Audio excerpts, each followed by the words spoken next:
The next show will start in 1 minute.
You've probably heard a lot of people recently screaming and yelling about fake news.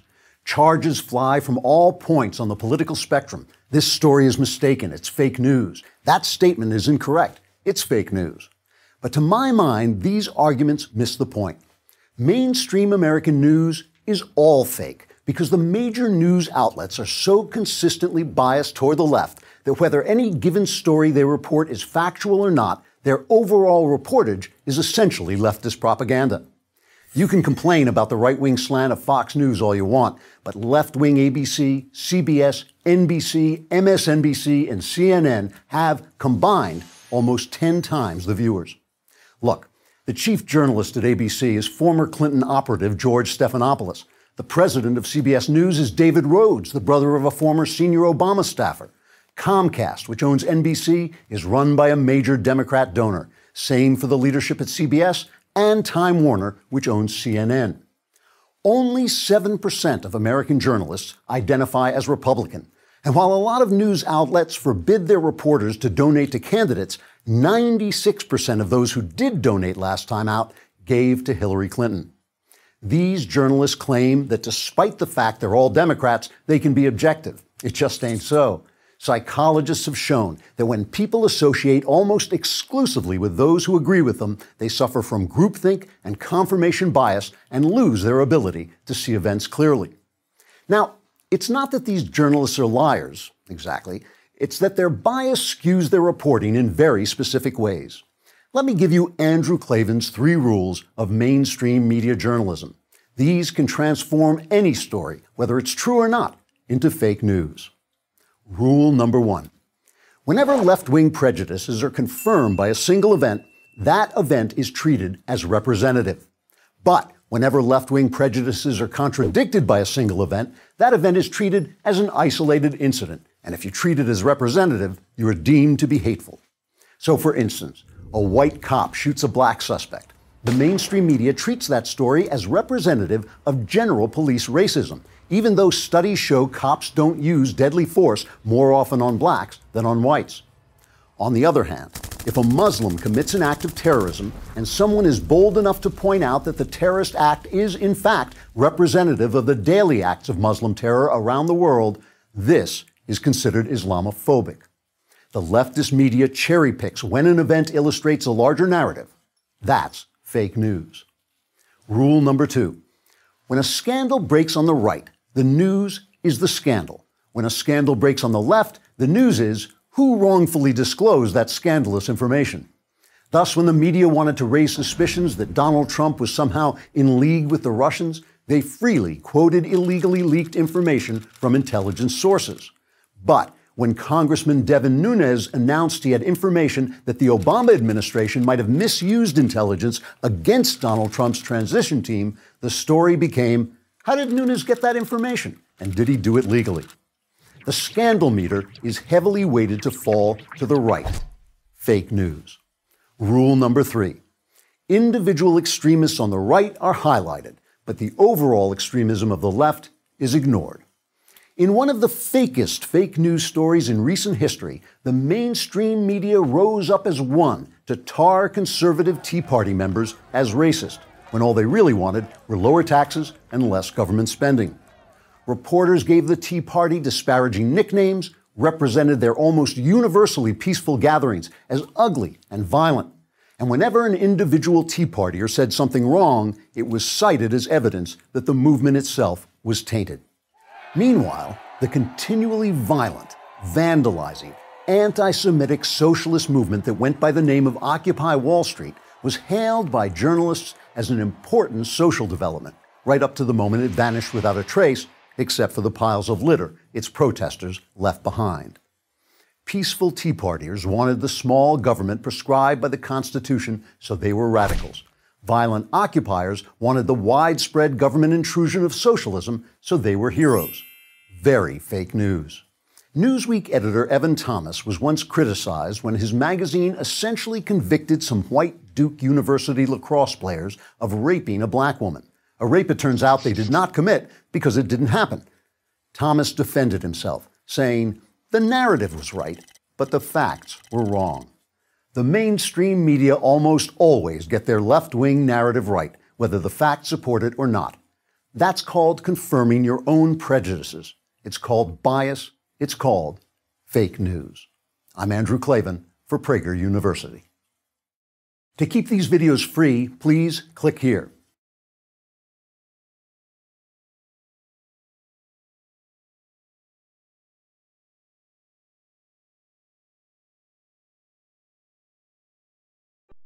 Streaming live from the Paul and Catherine Ranke Memorial Studio, this is TV Free Baltimore.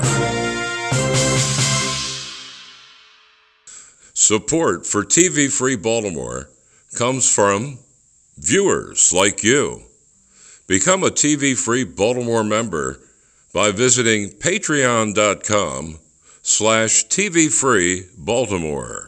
As a public service, TV Free Baltimore provides a digital soapbox for those the mainstream media ignores.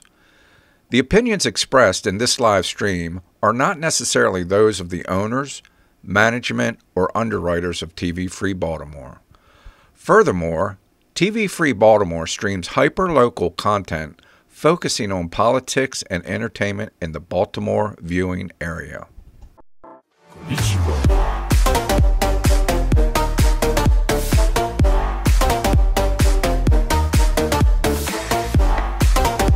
This is Charles Wesley. I'll be hosting tonight's segment live from Annapolis with Delegate Lauren Arikan. And how are you, Lauren? Good. Yeah, this is a little strange. I'm running the computer and also hosting the show, but Paul couldn't be with us right now. So anyway, I want to start with showing people your district and talking about it just a little bit. It's divided between 2 counties. Yep. And it's interesting that it goes all the way down to the water and then all the way up to the Maryland-PA line. Yeah, it's crazy. It's a big district. Yeah, it is, with many different needs of the constituents.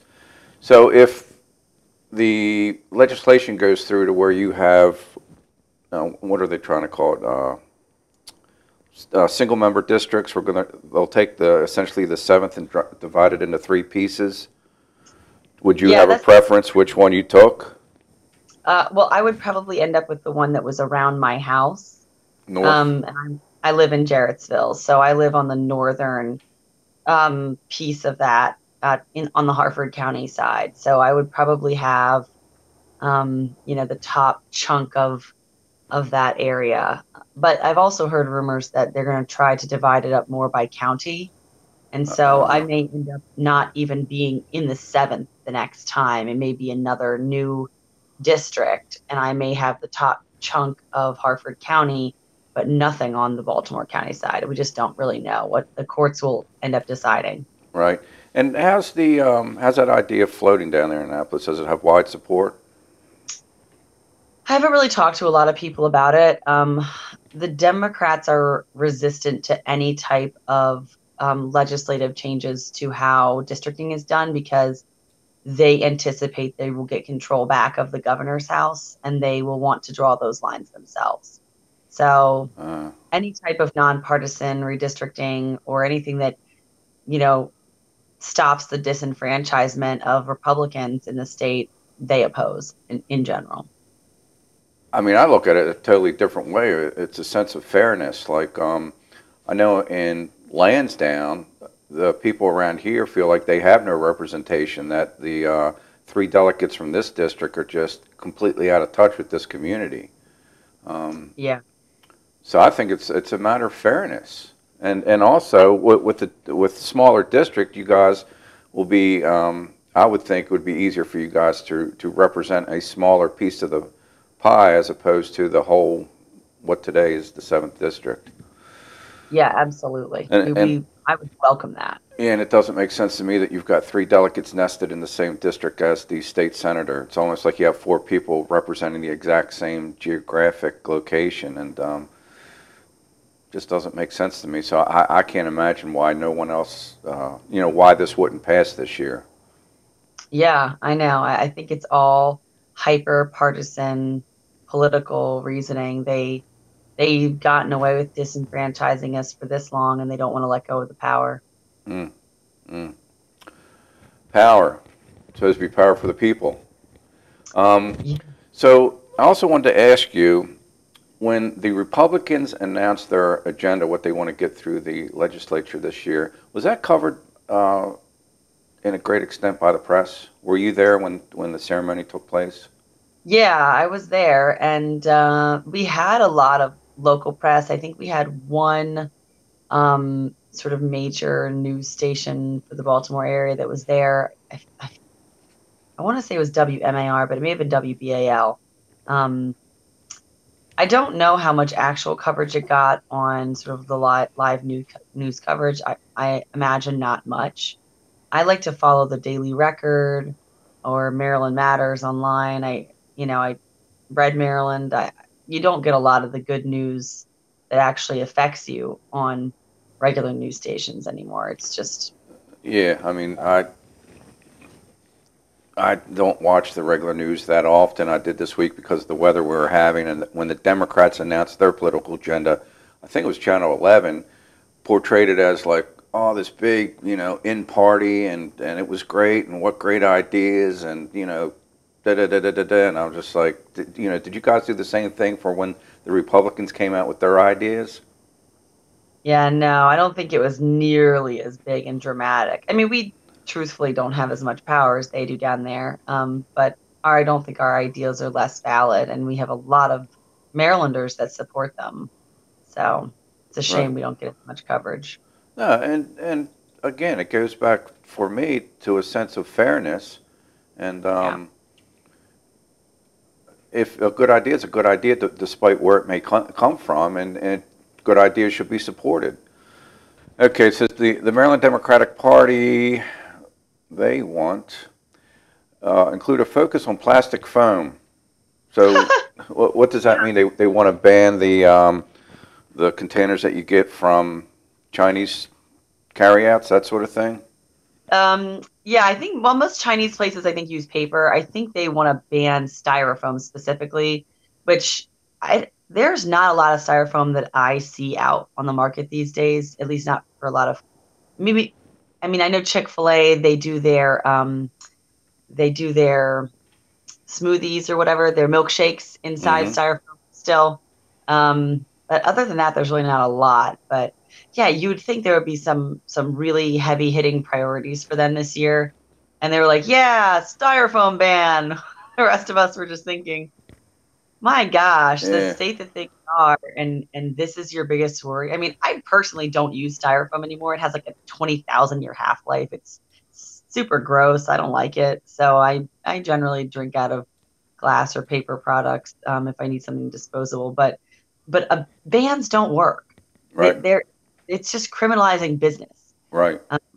So, I would have been happy if I had seen them do something like an incentive where they gave tax credits to businesses who chose not to use styrofoam. Anytime I can get a tax credit to somebody, I'm a fan of it. But they really love banning things. It's like their favorite thing to do here. Yeah. Okay, raising the minimum wage, which we talked about last week. Yeah, horrible. Raising the minimum age to buy tobacco to 21. I don't even think that the alcohol age should be 21, so I would never Yeah. support something like that.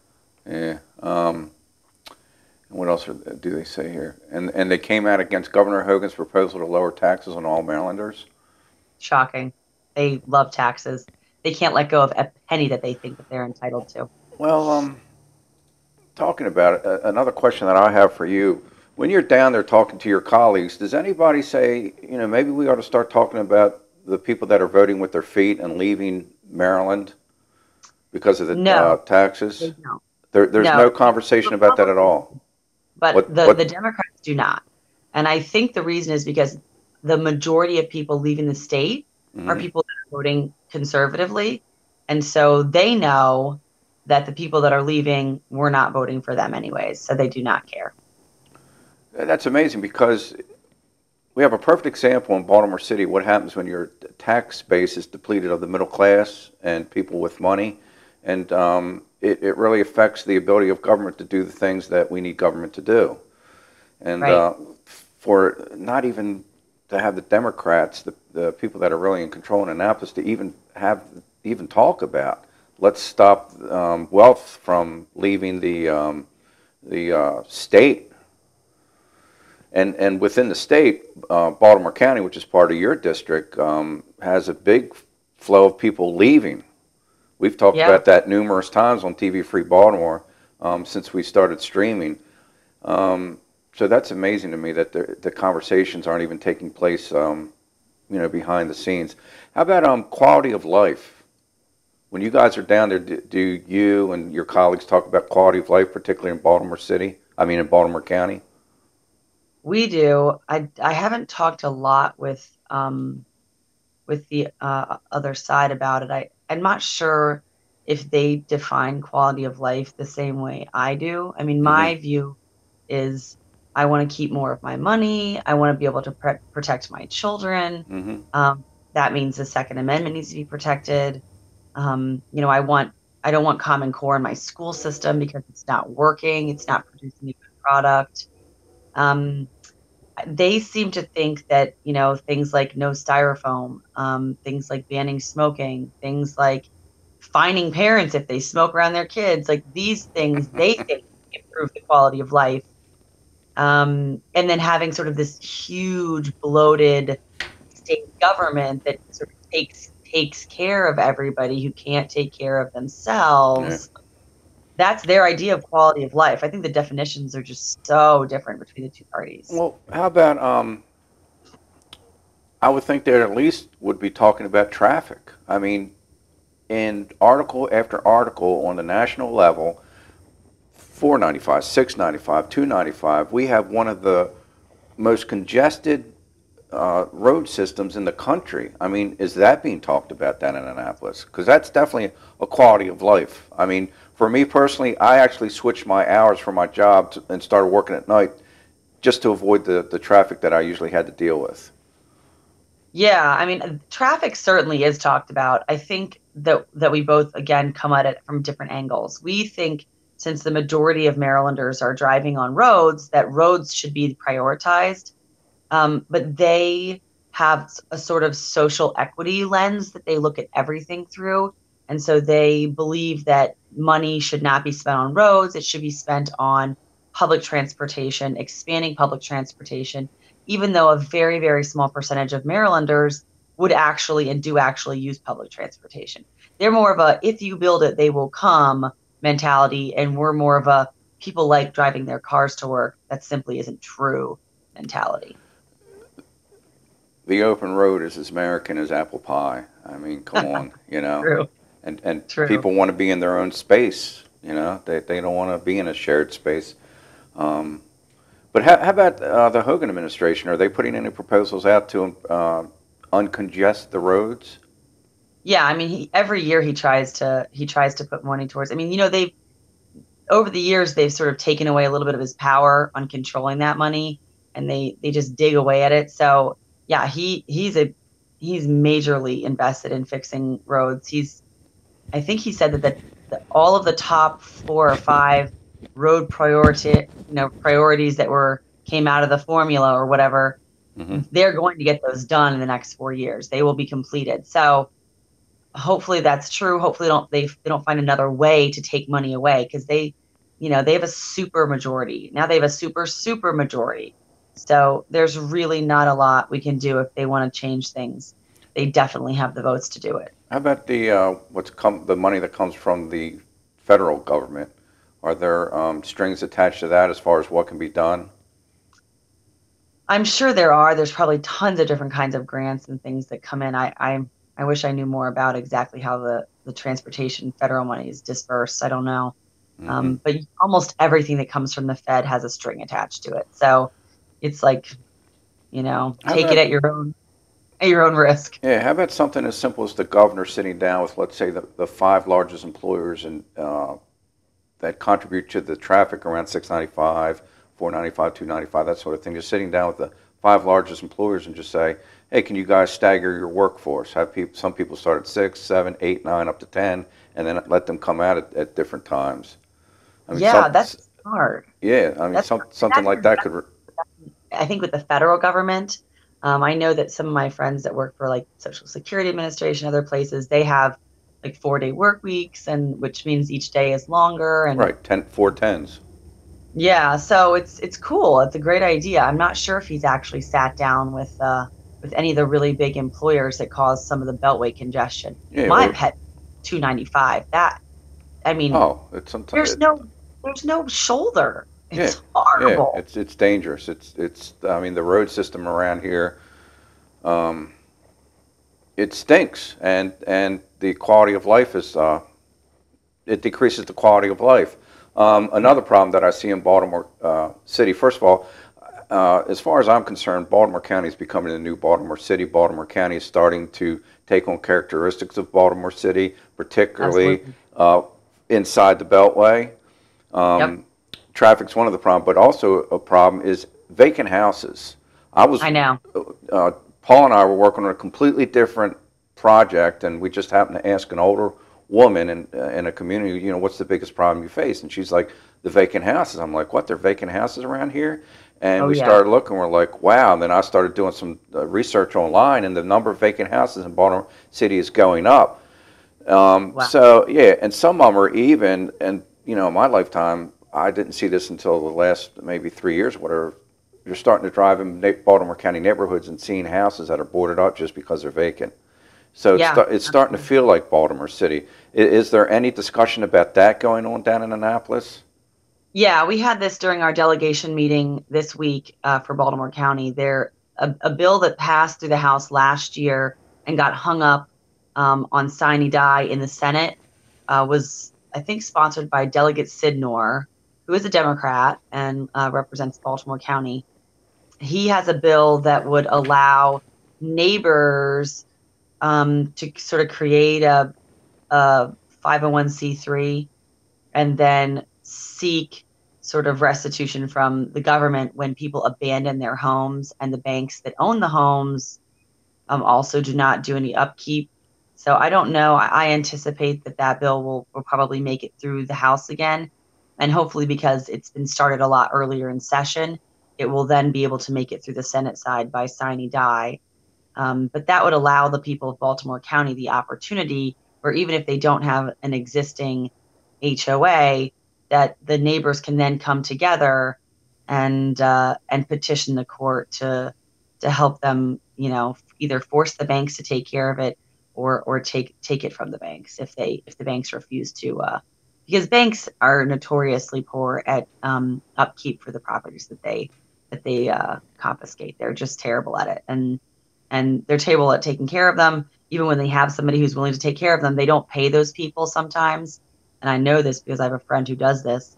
They do not pay those people that do the mowing and all that other stuff for over a year sometimes. It's very, very, very, lazy and dysfunctional, which is why we have so many homes. I mean, Joppa and Middle River both have huge issues with this in my district. So it's very sad.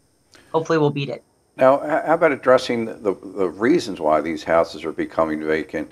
One of them, obviously, is foreclosures. I think a lot of people think that we're out of that problem now. I don't think we are. I think there are a lot of people that are still living on the edge. And one idea that I have is that, and again, this goes back to just basic fairness. And let's say you're somebody that takes out a 30-year mortgage and you pay on your mortgage for 20 years, then you lose your job. Well, the bank can start foreclosing on the 91st day.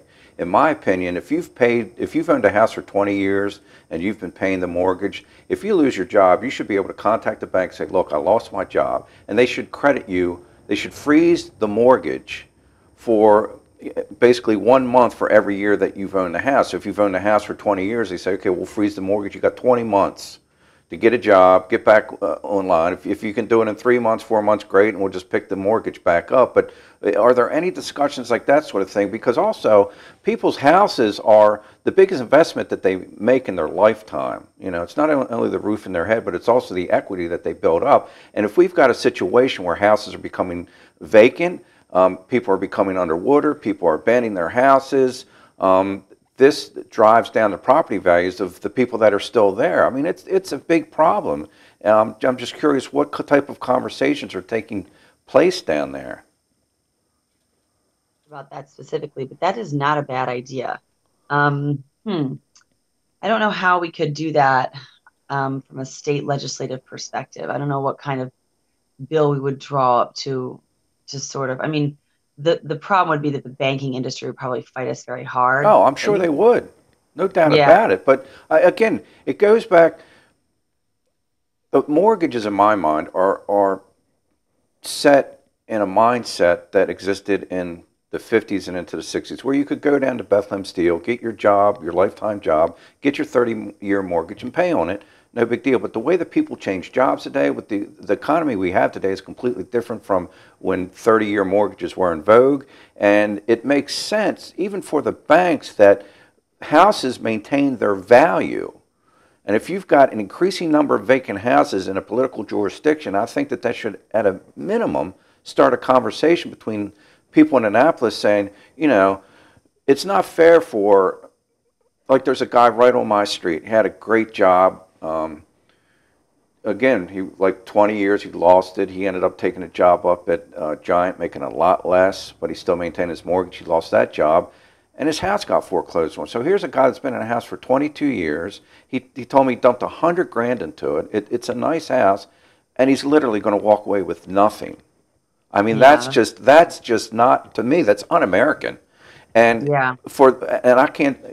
And the banks are overwhelmed with these abandoned, you know, these houses that they've taken back, and it just makes sense, even for the banks, that for houses to maintain their value, that, you know, if they repossess a house, I mean, all we got to do is look at Baltimore City and see literally empty blocks. You know, is that the future of Baltimore County? Oh, I hope not, but I yeah. hope not either. But so, you know, again, my idea would be, look, guy's owned a house for 20 years, paid his mortgage, he lost his job. The bank should say, okay, look, you were there for 20 years, now you got 20 months to get your act together before we start foreclosing. And, you know, if there's legislation that would allow that, I think that would be, it's just fair. It's unfair for somebody to work their tail off for 20 years and lose their house, you know, 91 days after losing their job. I mean, losing your job is stressful enough, and then to lose your house. Yeah. And this is there's a story that I want to cover here on TV Free Baltimore. I don't know if you've heard about this, but there's a growing community on YouTube that are called nomads, and it's people that should be, could be, otherwise would be middle class people, but for economic situations, I don't think a lot of them would admit it. Some do. But they end up living in RVs and cars, and to me, it's like, is this going to be a new strata within the middle class of America? Because if it is, what kind of country do we have here? We're people that are educated, aren't drug addicts, you know, alcoholics or anything like that, but they're forced to live in RVs because of the economy that we have today. You know, you can't go down to Bethlehem Steel right now and get that great paying job. So Yeah. So, you know, this pays into the increasing number of vacant properties in Baltimore County, which is a great concern of mine.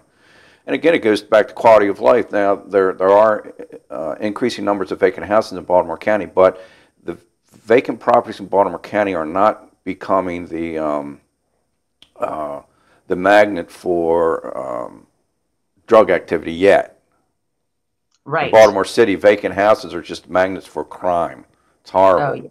Absolutely. Absolutely. So Absolutely. that's not quite there yet in Baltimore County, but the number of vacant houses is definitely going up. So, and again, it goes back to the quality of life. Another thing, quality of life. I'll give you an example. Go up to the Parkville Shopping Center, Baltimore County. You go up there, and now you walk out the grocery store, and there's 3 or 4 junkies sitting there, just like Baltimore City. It's like Parkville is becoming more like Pigtown than a suburban neighborhood. Yeah, well, you know what happened over in Pigtown. You saw the deterioration, so that's pretty sad if you're seeing the same thing happening in Parkville.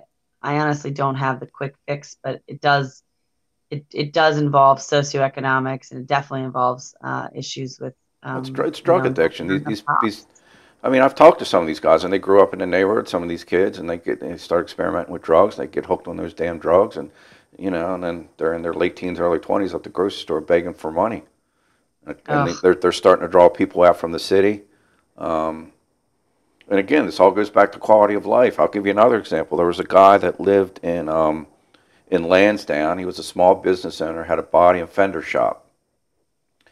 And he's the perfect guy that you want in your neighborhood. He would volunteer for cleanups and, you know, really tried to be a community guy. And he just was taking a look around, you know, over in Lansdowne. Again, Baltimore County, you go up to the Lansdowne Shopping Center, and there's people that come over a bridge from a community in Baltimore City, and they deal drugs in the parking lot in the Lansdowne Shopping Center, okay? And there's some other things. He couldn't take it. Well, he moved to Kentucky, okay, because the quality of life, and also it had to deal with the taxes, the tax base. Yeah. So he moved, and a month after he moved was when I don't know if you heard this on the news, but there was a funeral in a graveyard right across the street from Lansdowne Senior High School. Okay, they're burying a guy that was killed because he's involved in drug dealing, obviously, and then like some third world country, his brother's sitting there at the funeral, and somebody comes up and kills him right in the graveyard. I mean, that's what I'm talking about, quality of life. And there's no doubt in my mind that the people that were involved with this was not their first time shooting somebody. They've probably been arrested time and time again. Like you and I have talked about before, the judges probably just put them in that revolving door at the courthouse down in Baltimore City or Baltimore County. But you start adding up all this, you know, coming out of the grocery store, you got the junkies. You're seeing an increasing number of vacant houses in Baltimore County. There's talk that Johnny Oleski's going to raise taxes. Yeah, I think he will have to. I mean, are these conversations taking place? Because what it's doing, it's pushing people like that guy that used to live in Lansdowne that kept his house beautiful and volunteered for cleanups, and he's gone now. And he, you know, on his Facebook page, he goes, "Wow, I never thought I'd say this, but I'm so glad I'm out of that S-hole, Baltimore County." Oh, that's heartbreaking. Yeah, a lot of my family has moved to Kentucky actually because the quality of life is better. Yeah, and also you've got all these people moving to either low tax or no tax states. That's right. But yet the Democrats are saying, well, let's raise taxes again. It just. I know. We're the next, you know, Los Angeles or whatever, California. I mean, and you'll hear it during the hearings. Frequently, you'll hear at least one Democrat delegate or senator say, "Well, what are they doing with this issue in California?" And I'm thinking, oh my gosh, that's the worst place to base our decision off of. I mean, there are major haves and have-nots. There's no middle class left in that entire state. You know, there's junkies on every street corner in the major cities. And half of the people that are homeless are veterans. I mean, that's horrible. I mean, what are they doing there? That's just horrible. Yeah, I mean, we can't really talk. Baltimore's not far off, but you know, in my opinion, Baltimore City is a failed state. I mean, the local government in Baltimore City can't deliver the most basic services that only a government can provide. And first and foremost is safety. They Yeah, just can't. safety. Even their water and sewer is Yeah, terrible. yeah. I mean, They charge astronomical prices for people. It's just bizarre. The whole thing is just a yeah, disaster. it's They have no- gross incompetence. I really appreciate you becoming part of this, and Yeah. I don't think anybody told you, but today actually marks the 1 year anniversary of when we started streaming. Oh, congratulations. Thanks. So we've been at this for a year, and you coming on and joining is a huge contribution. Oh, well, thank you. I'm happy to be here, and I'll keep you guys posted on Annapolis. And to be frank with you, it's hard to find an elected official that will just speak plainly. Mhm. That's true. I mean, a lot of it is about messaging. So my district is unique because it's super conservative, just like I am. So I don't really have to mitigate. I don't have to message. I don't have to spin because I'm with my people. Yeah.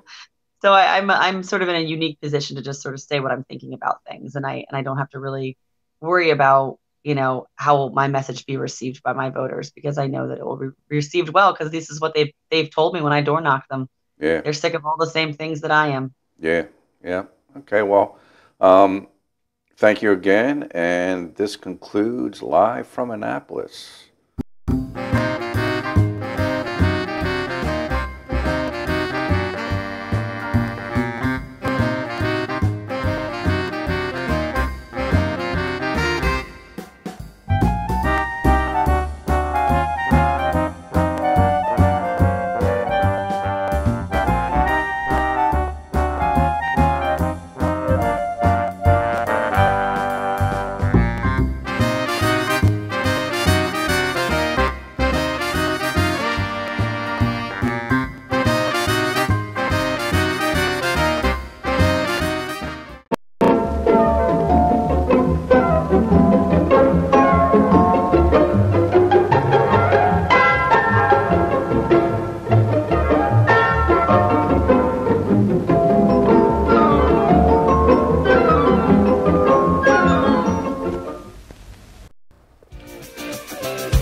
You're watching The Paul Stefan Show on TV Free Baltimore.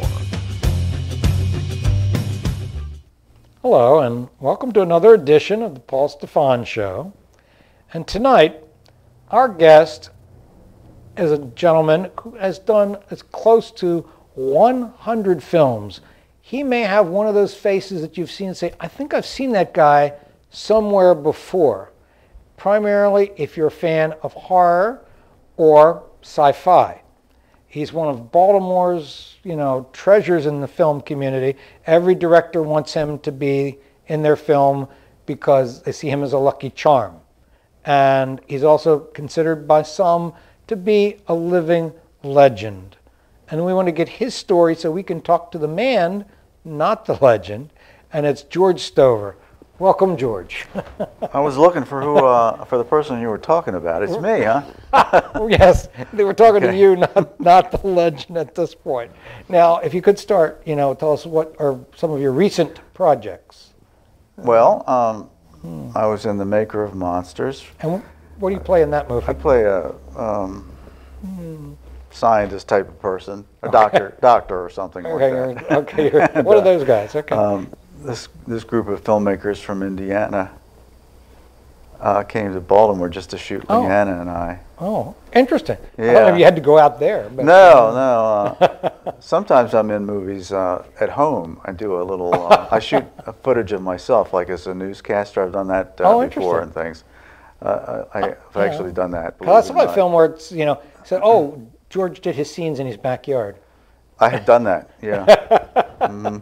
Directed yourself. Right. So you One should man be crew. credited as a second unit director or something. I press the button and step in front of the camera and. So you were a scientist in that film. Yeah, and then you were also in Bill Tillman and the Outlaw. Right. I played a freight dispatcher. Okay. And what else? Territory 2. Yeah. And that's several different stories, I think, it's like an anthology, Yeah, that was isn't an it? anthology film. And what do you do in that film, or what storyline I are you play in? a policeman in a story Okay. called The Fountain. Okay. And that was fun. Okay. I had to cross the Bay Bridge though to get to the Now set. that was scarier than That the was movie, probably. harder than the being in the movie. I bet. And I mean, some people I should have said too, like, you know, you're one of the hardest working people in films in Maryland. Well, sometimes I feel like I'm hardly working, but thanks for saying that. Well, of course, this wasn't done overnight. It's been spread out over a lot of years. I didn't say at the intro, but as far as I know, 44 going on 45 years Yeah. since your first film. I know. And so that's getting I was to be, 27 when I was in my first movie, Female Trouble. right. So And yeah, it's been of course, quite long. that's been Many years ago. 3 or 4 years ago. Yeah, 3 or 4 years. I've premature aging, you know. Yeah, you have that problem. Right. Now, Progeria, I think yeah, it's that's called. right. Now, what got you first interested in acting? Well, I had always been a movie buff Okay. from day one, and So you love movies as a always kid. loved movies, especially monster movies and westerns. Okay. I didn't bother with these classy movies with Laurence Olivier. I liked a good old-fashioned monster movie with John Agar as a star. Okay. Like, you know, he was in a lot of those Yeah, right. monster movies of the 50s. Right. And I loved movies. And I didn't really get into acting until college. I was never in a high school play. Interesting. But I did some plays in college and took some acting courses because I wanted to get into it a bit.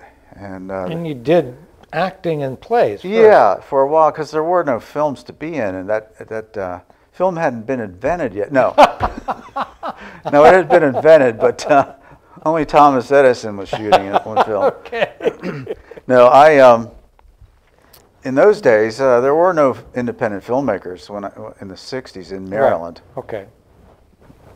And but there was something very interesting happened in the early '60s. What was that?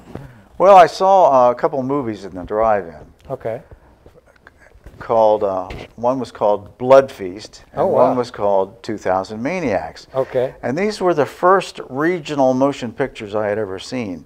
They were shot in Florida on a shoestring budget by Herschel Gordon Lewis. And Oh, yeah, I know that name, yeah. Dave Friedman. Yeah, the godfather of gore. Oh, yeah, right, exactly. And they were shot on a shoestring, but they hit it big on the drive-in circuit. Made a lot of money because the first Blood Feast was considered the first gore movie. And I saw them and I said, "Wow, look at that!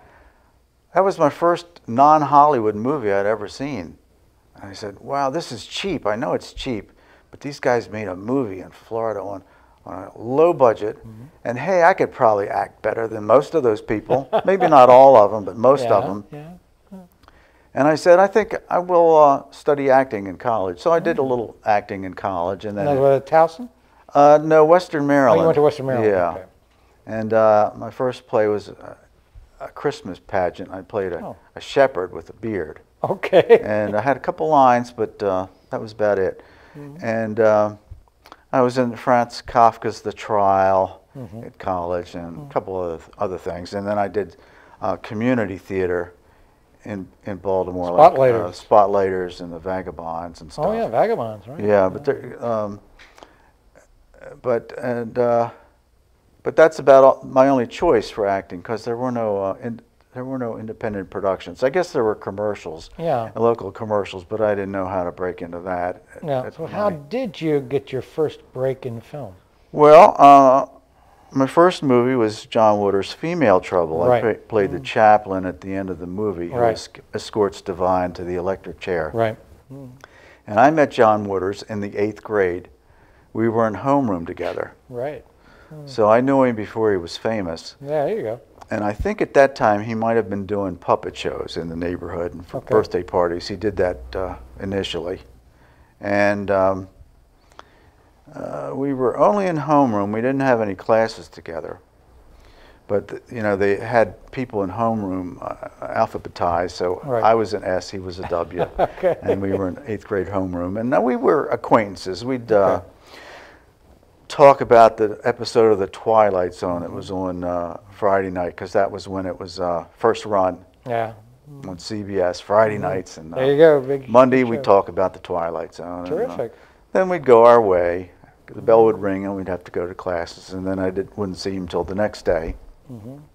And we never hung out or anything, but you know, I knew who he was, and a few years later, I'd be reading about this filmmaker named John Waters, and because he always had a knack for getting press coverage. Okay. In Baltimore. And I wasn't sure if it was the same person, to be honest with you. And then once in a newspaper article, he said he was having trouble finding certain types of actors to play parents and teachers because most of his friends wouldn't pass as those kind of characters. So I mentioned where he grew up, and I called up I looked in the phone book and ended up talking to his mother and said, you know, I'd like to audition. And she gave me his address, and I mailed him my picture and resume, and then his assistant, Pat Moran, who now has a casting agency and has won 3 Emmys, called me and asked me if I'd like to play the chaplain. And that's, I said, sure. So I went to a rehearsal, and then I discovered that, yes, that's the same John Waters I knew in the 8th grade, and he recognized me, and then so there it was. We shot that, and I was 27. There you go. And it just came out on Blu-ray a few months ago. There you go. So it's available now. It's always, I think it's always been in print, worldwide. I have some foreign language versions, and it made its Blu-ray debut this year. A few months from Criterion. ago. Right. But it's always been available in VHS and DVD. I think it's always been in print. And then was the next film, the next next John? one was Desperate Living. Desperate Living. You had a interesting part in that one. Yeah, I had a larger role in that one, and I had to audition for that. And I played Mink Stoll's husband, and I got sat on by the family maid and murdered. Oops, spoiler alert! Didn't mean to do that, but no, but that's great. The way for somebody to get killed. It was, novel. Right? Yeah, it was. Be smothered to death. I know, that was very unusual. Very unusual death. Because I know somebody told me they thought maybe you were a guy in one of those films that was killed by the lobster or something, but no. No, I wasn't involved with those earlier ones. Yeah, you weren't. I didn't really read about how they were cast, or I didn't know much about them. Yeah. I wished I had been in Pink Flamingos, because that's a real famous one. Right, now you had done 2 more films with him. After that, my parts got smaller. As his budgets got bigger, my parts got smaller. And I was in Hairspray. Right. And I played a policeman who for the governor. Opened at the governor's mansion. I opened the door, and the governor came out of the limousine. The interesting thing about that shoot was I got to meet Buddy Dean. Oh, you got to meet First time I had ever met him. Guy. And he had flown, John had flown him from Arkansas, or wherever he lived, and he played a reporter. So I met Buddy Dean and got my picture taken next to Buddy Dean. That was fun. And I met a couple of the other people involved with the movie. Ruth Brown, the singer. Oh, sure. I met her, and she was nice. And so that was an interesting experience. Well, actually, I skipped Polyester. Yeah, you're in Polyester, I played a reporter in Polyester. Did you meet Tab Hunter? No, I didn't meet him then. I wasn't involved. He wasn't any scenes there. he was in, Yeah, he was in that movie. I know he was, but I mean, you two weren't there at the same days or in the same No, we weren't scenes. there the same days. I got to, I was in a crowd scene with Edith Massey. Oh, great. Edie, Yeah, she or was. people I knew, they called her Edie the Egg Lady. Right. In fact, I drove her home from the set that day. Because I remember when she had a shop in Fells Oh, Point. yeah, I went down there. She was really nice. Yeah, nice lady. She was. But, in especially working with Divine, did you enjoy working with Divine? Was he a good Yeah, it was person to work fun. with? He called me father. Oh, he did? Yeah. Because of the first role that you had as the priest or whatever? The priest, yeah. He was pretending I was the... So he always called you father after that? No. Well, that's the only day. I saw him at a rehearsal before that, and then I saw him on the set. And I didn't see Divine again in person until Polyester. Okay. We actually were in a little scene together that was cut. I have some still photos. Oh, that's interesting. It's in one of them, or a couple of them are in my Facebook album. Okay. But it was cut, and I got Divine to autograph a photo that day, and but on the set of Female Trouble, Divine called me father just because I was dressed like a priest. Yeah, just joking around, you know. I was going to say about being maybe friends with John, to say you really weren't friends in the 8th grade, but you think if there was a personal relationship, he might not have said, well, you didn't have to audition, or in later films you might have gotten juicier parts, you know. Well, it's possible up to a point. I mean, I know he gave parts to a lot of his close friends that he hung around with, and Right. probably before 8th grade he even hung around with some of these people. Some of the because I mean, we're You know, saying that we wondered why you, since you're doing so young, the group, the special group was called the Dreamlanders. Right, And why you weren't one of the Dreamlanders. Not officially. However, somebody added me to the Wikipedia definition of Dreamlanders. Oh, Somebody they did? took the liberty of sticking me in there. So I am in the Wikipedia As a version. Dreamlander. Not the first Wikipedia Okay. definition of Dreamlanders, but somebody added me to it. Well, yeah, and so John didn't object and say, take his name out of there. Well, he might have to hears about this. If you ever sees Somebody my will probably interview- hear this, If you ever sees my interview. and they'll take me out. No, I don't know. But another thing, why didn't you make more films with them? Because some people, they have like a stock company and they used to say, Yeah, I know. Not Well, just the Dreamlanders, but I mean, there are other people who might occur in all these movies, and he could have continued I to know. use Well, your- that's a good question. I'd like to ask him that. You would ask, "Hey, John." I don't know if I'd want the answer.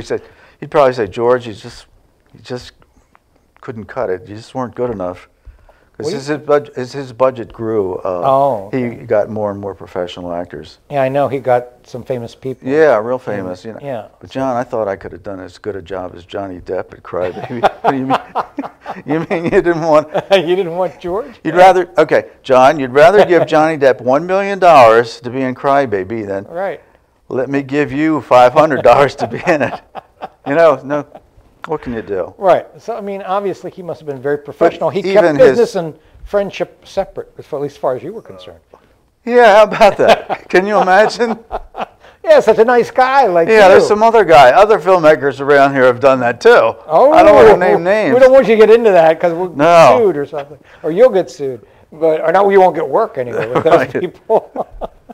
But no, because I was worried about, not worried about it, concerned to say, okay, well, you think you would be in the in group because you could remember back, my 8th grade buddy when I was just a kid. Well, he's got a lot of people in his in group these days since Right. he's expanded his horizons beyond It's got Baltimore. many Yeah, people all over the world. I think his Christmas card list is, 2,000, 4,000 people? Have you ever been to his Christmas party? Yeah, in the early days. Oh, in the early days. Yeah, in the early days, Not the 70s. recently. Not lately, not since the early 80s. I think he likes to cultivate relationships with wealthy patrons of the arts. Well, there you go. Claire Zamoski, people like I mean, that. he knows how to do that. Martin O'Malley was at one of his parties, really? I heard. That's amazing I to don't know if think it was of. when he was governor or Yeah, or mayor. but so a little Georgie Stover from 8th grade homeroom is Right, I gotcha. Now another one, director that you worked with was Don Dohler. right. And did you make more than one film with Don? Yeah, I was in all of his movies. See, there you go. Now, Yeah. see, there's a Now, he's the director one who was who in all his stuck films. with see?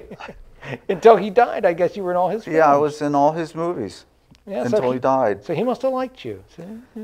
Well, God I rolls paid him for you. well. No, I mean, You bribed him or something. I worked cheap, Oh, okay. and He liked your work, I'm sure. yeah, we started off together in The Alien Factor, and You were in Harvesters. yeah, That and one too.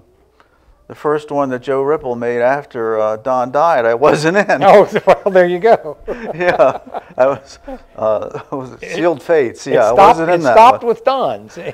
It stopped with Don, then it did pick up again. Okay. And you worked for Joe Ripple. Yeah, Okay. Again, okay. right. What's the secret of your success and your longevity? Well, your career? first of all, that guy who shot me was a poor shot. Okay. That's a secret right there. And I worked cheap. Okay. And I'm stupid enough to not to throw in the towel. Okay. Now, here's what it is. A lot of people say, well, I'm going to go to California, Yeah.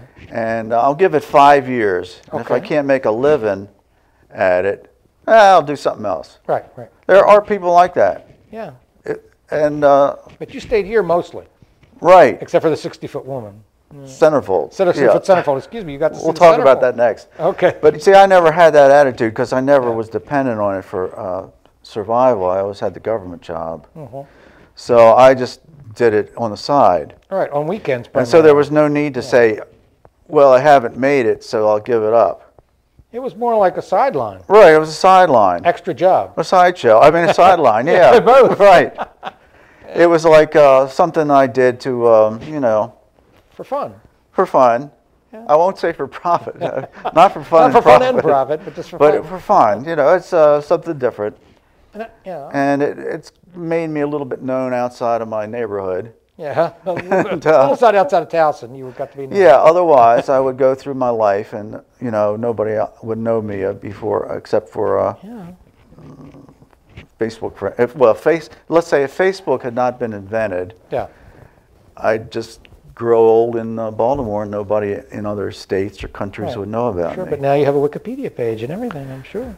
Yeah. No, I don't. You don't? But you could start one for me. Maybe we will. As a Christmas present. Maybe we will. I don't have my own page. I can start it myself, right? You can. Yeah, you could. Set the one where Anybody you can put send your it own up. stuff in Yeah, there. and you can anybody So who while reads we're on it California, can revise it. Don't forget to ask me about my one movie in One California. movie in California. Talk about the attack of the 60-foot centerfold. Yeah, I was in that. Yeah. Played a scientist. I had the first line of dialogue in the movie. Oh, you did? So you kicked the movie off. I was the first person to speak in the movie. You weren't the one who created the stuff she took to make her grow, did you?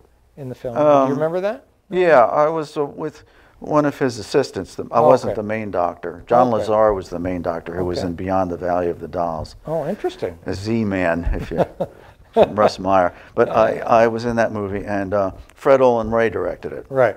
Who did a lot of, Oh, he's done a lot of stuff. I mean, a lot of exploitation techniques. Hollywood Chainsaw Hookers comes to mind. Well, it was an interesting one. Right. I've seen that one. I liked one called Nightmare Sisters. I've seen that one. Yeah. That's interesting. About succubi. And more recently, he's been doing family films, like for the Hallmark Channel. He's done some Christmas movies. So now he's a family director, respected films now. Right. Not so much, skin and blood, Right. Okay. He's but even in the old days, he would hire a name for his movies. Right. And like George Stover. No, he had real names in Attack of the 60-Foot Centerfold, like Russ Tamblyn. Was Oh, sure, Russ Tamblyn. And Tommy Kirk. Oh, yeah, there you go. And Stanley Livingston for My Three Sons. Well, there you go. You had all those folks. Yeah, and but yeah, Fred flew me out to California to be in his movie, which was really a thrill. That's great. How did you know him then? Good question. I'm glad because I asked I'm that. in Maryland. He's in California. He's in California. And how did you guys know each other? How in the hell are we going to know each other? Exactly. This was before Facebook was a dream, and this was before Mark Zuckerberg was a dream in There his father's eye or whatever. Exactly. So we, I published a fanzine called Black Oracle, and I think Fred was a subscriber. Ah. And he was familiar with my magazine, but we didn't meet in person until Gary Spala created the FanX conventions. Oh. And Fred would come as a guest or sometimes just as an attendee. So that's how we got to know each other personally. Fred would come every year. And did he want you in his film, or did you have to go out and audition? I had to pay him. Oh. No, I mean, no. No, he had seen a few of your movies. Some of my movies. So he knew how bad I was or how good I was. So he wanted you. Because, I'd like to think that I started off pretty bad, but I kind of think I've risen to the level of mediocrity by now. Okay. And Fred was saying, George could probably handle this part without screwing up too much. So he said, let's, and he gave me a plane ticket. That was my salary. Instead of money, he gave me the plane ticket. Oh, so I didn't make any money on the deal. But you just got a free trip to California. Free trip to California. And hang out on a real I stayed at his house. film set. Yeah. I stayed at his house, and that was free. And he treated me to a meal, and I treated him to a meal. And Okay. Spent a lot of money on film taking pictures. 'Cause there were no digital cameras back in those days, so I took pictures with my own film. And do you have a picture taken with the woman who played the 60-foot centerfold? Yeah, don't have it with me, but if I'd known, I should No, have it's brought okay. it. We can tip those Next things time in I later. can come here with some photos to Well, flash. we can put it into sure, your sure. film. You know, you can send them over through Facebook or whatever. Yeah, and we can I get could them do from that. you. Now, with that long career, have you had any regrets or things that you think you've missed, as far as in film? I mean. Well, I feel like breaking out into the Frank Sinatra song. Regrets, I've had a few, but then again, too few to mention. So nothing really major. Well, I don't know. You're happy with what happened? I'm pretty content. I mean, you know, I never was brave enough to move to California or New York and say, you know, give it 5 years. Right. Right. A lot of those people who, it's been a theory of mine, that a lot of people who do go to New York or California are either very rich or very poor. Because if you're very rich, you don't have to wait on tables or drive a cab. And it's possible, of being very rich, that your family would have connections. If you're very poor, you have nothing to lose by giving it a try. Right. Because you're already poor. Now, if you're in the middle class like me, you'd be losing out on you know, minor things like a regular paycheck and health insurance and things like that. You'd be losing out on that if you tried to be an actor. But that was the choices you made. Right. So I make a lot of decisions by indecision in my life. Okay. You know. So I just sat on my ass in Baltimore, and then of course occasionally I went to California. I went to Wilmington, North Carolina to be in a movie once, Dracula's Widow. Okay, wow. Yeah, okay. And that gave me my Kevin Bacon connection. Oh, you're in the 6 Degrees of Kevin Bacon? Yeah, I'm in there because I was in a scene in Dracula's Widow, shot in Wilmington, North Carolina, with a character actor named Joseph, or Josef Summer. Okay. I'm not sure how you pronounce his name. Okay. He had a major part in the Harrison Ford movie Witness. Oh, okay, yes. And there was a whole episode of Without a Trace that he starred in. But anyway, he was a character actor. He's still alive. I don't think he acts too much. So he was in, I was in that eyeball to eyeball with him. With him in the movie. And it's not just in the cast, but eyeball to eyeball with him. Yeah. And he worked eyeball to eyeball with Meryl Streep. Wow. In Silkwood. Oh, wow. Okay. And we're not talking just a cast listing. Yeah, he was there, had a scene with her. Yeah, in Silkwood. And then Meryl Streep, of course, was in the River Wild with Kevin Bacon. Oh, there you go. That's your so anybody who works with me has a degree of Kevin Bacon. 6 degrees of Kevin Bacon. Right. And then what we want to do is let people out here know, you know, your contact information, how they can find out all about George Stover and what he's up to. Well, I guess the best thing is Facebook. I'm easy to find. That's the easiest answer for and you. You can keep up with my movies on the internet movie database, and okay. That's about it for that. I think I don't have my own website. No, okay. I don't tweet either. Oh, okay. No twittering. No Twitter. See, I grew up when people used that telephone thing. Yeah, not the one in your pocket. Yeah, what was that? You know, it actually had a cord and everything? Yeah, a cord, or maybe the one on the wall that you put a quarter in. Exactly. But so I'm not. I'm kind of old-fashioned. Well, that's okay. With it's okay. Well, anyway, again, George, since you say you don't do many of these interviews, we are. Well, usually I do print interviews. Yes, but we're honored to have you here. Because then I can't stumble over my words. I can patch them up. But you did fine. Well, you know. And we can take things out in editing, don't worry. And I can, you'll fix it in post. That's right, exactly. I hear that in movies all the time. We'll fix it in post. And we will. Right. That won't be an empty promise if you're concerned. But we're going to thank you for being here. My pleasure. It was great to have you. Thank Finally, the person who many people think of as a living legend, but we got to see just the really nice guy that you are. Well, who, me? Yes. Thanks. That's an act, folks. I'm not. He's acting, okay. Yeah, all right, no. well, ladies and gentlemen, we want to thank you again for staying with us tonight here on the Paul Stefan Show. And again, it was great to have with us tonight George Stover, and we hope he'll be making films in Maryland for many years to come. So again, it's time to say good night, and we'll see you next time.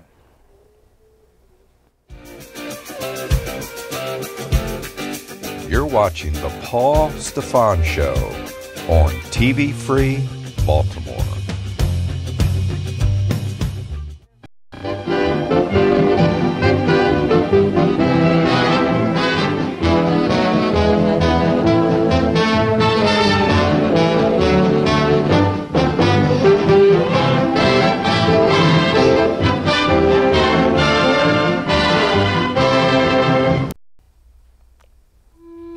Welcome to TV Free Baltimore's Books and Authors. Hello, and welcome to another edition of Books and Authors. And today we will be reviewing this book, Nightwalker. Now, it's a book that I find has broad appeal. I mean, do you like, the supernatural and suspense? Then you're going to like this book. Do you like a crime novel? You're going to like this book. You have a mystery? You're going to like this book. And also, if you like a romance, you're going to like this book, even though it's not a conventional romance. It also deals with interesting themes, certainly things about family issues, loyalty, trust, revenge, all kinds of things. And we're here today with the author of this book, Janice E.C. Coleman. Welcome, Janice. Thank you. Great to have you here. Thanks. And so where we want to start is, where did your interest in writing come from? When I was a kid, I wrote a lot. We had a upstairs attic, a walk-up attic, and it was kind of hot in that room. But I used to either draw or write some there. So it was more when I was a kid, I did more writing, and then I kind of got away from it. And when a number of years ago, when I was at a ghost tour in Ellicott City, I was just looking up at one of the windows, trying to see a ghost, which I never did. And the idea came to me there. And I think the idea was the catalyst to writing. So instead of the opposite. Now I'm in the process of I want to write and I need the idea, but there it was, the idea really pushed that, and I got back to writing. So you're saying that's how you got the idea, right? Right. You were on a ghost tour. Yes. And looked up at a window. Yes. And now, regarding, that, but there are other things, besides going on a ghost tour, what other things gave you the idea for the book or the inspiration for the book? Well, certainly just the ghost. I've been on many ghost tours. Okay. Whenever we are in an old city, that's what we do. We go on a ghost tour. And I think just the ghost tour guides, there was never a story about them. So that was part of it. At the time, I was really into British TV. Okay. So that's part of the reason why it's set in London, and I was just really interested in the London culture and the actors and actresses, and I really enjoyed that aspect of it.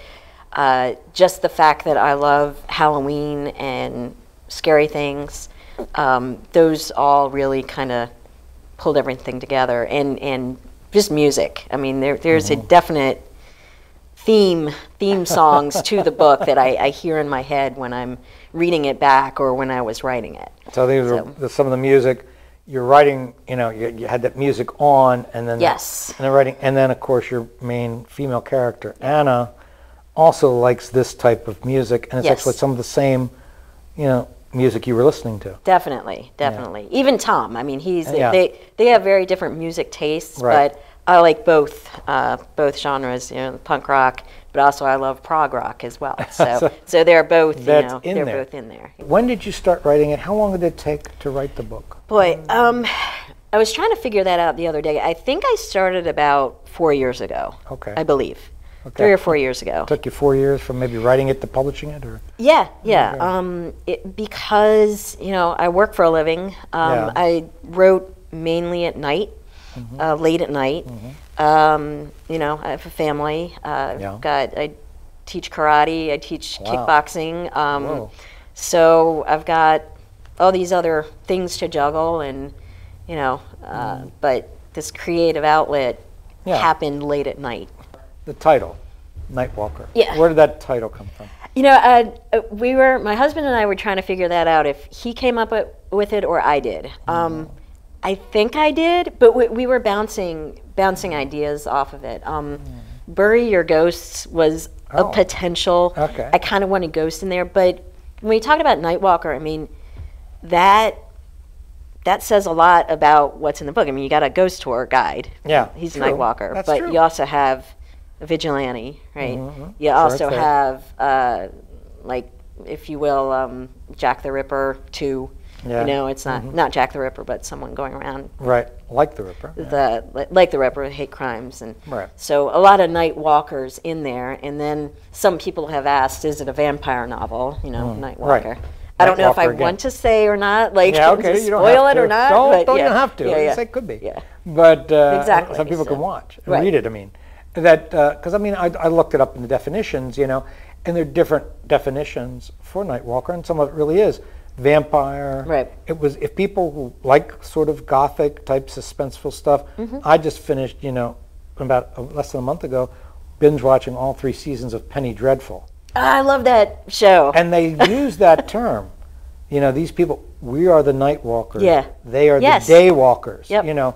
And so like people of the night, whether the people chasing the monsters or the monsters themselves are night walkers. Correct. As well as, and it's also in your book, that prostitutes have also been called night walkers. True. So true. all those things, it's great. It has that multiple meaning. It does. It but does. they're all covered in the book. They are. And interesting, and I wondered about the title because I looked, in a list of books.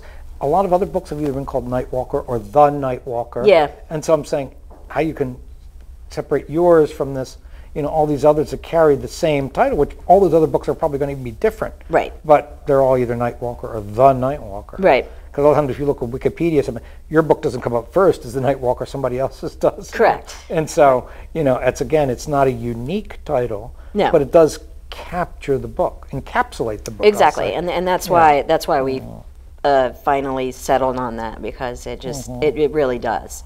There are a lot of elements to it. Now, I know that part of it is to think about the, the marketing, and then say, and how hard it might be. What kind of things have you done for marketing? Like sort of we talked about off camera about, have there been readings? Have there been book signings? Have there Yep. been other kind of ways you've tried to get people to notice your book? What have you been doing, or any difficulties you may have found? So my book's in a few stores, but as we were talking off camera, a lot of times people go into a store and they buy what they want. They don't necessarily go into a bookstore and browse. I do, but it seems like not a lot of people do that. I could be wrong, but it is in some stores. It's in Soundgarden in Fells Point. Oh, yeah, great. It's in the Annapolis bookstore in Annapolis. It's in Busboys and Poets in Hyattsville. And then Browse About Books in Rehoboth Beach. So it's in a few bookstores. The signings I've done, I think about 4 signings, a couple of fall festivals in Annapolis, the Sea Witch Festival Right. in Rehoboth, that was big. And I just had one the other weekend at Busboys and Poets during the Tacoma Park Book Fair. So that's kind of really where I am. And I try, I'm self-published. I tried Yeah. to get published. Oh, you did? Let's hear about that. I did. What you have to do is you write a query to agents, Oh, okay. and you generally get back stock answers. I swear they all write from the exact same same thought. And I got rejected.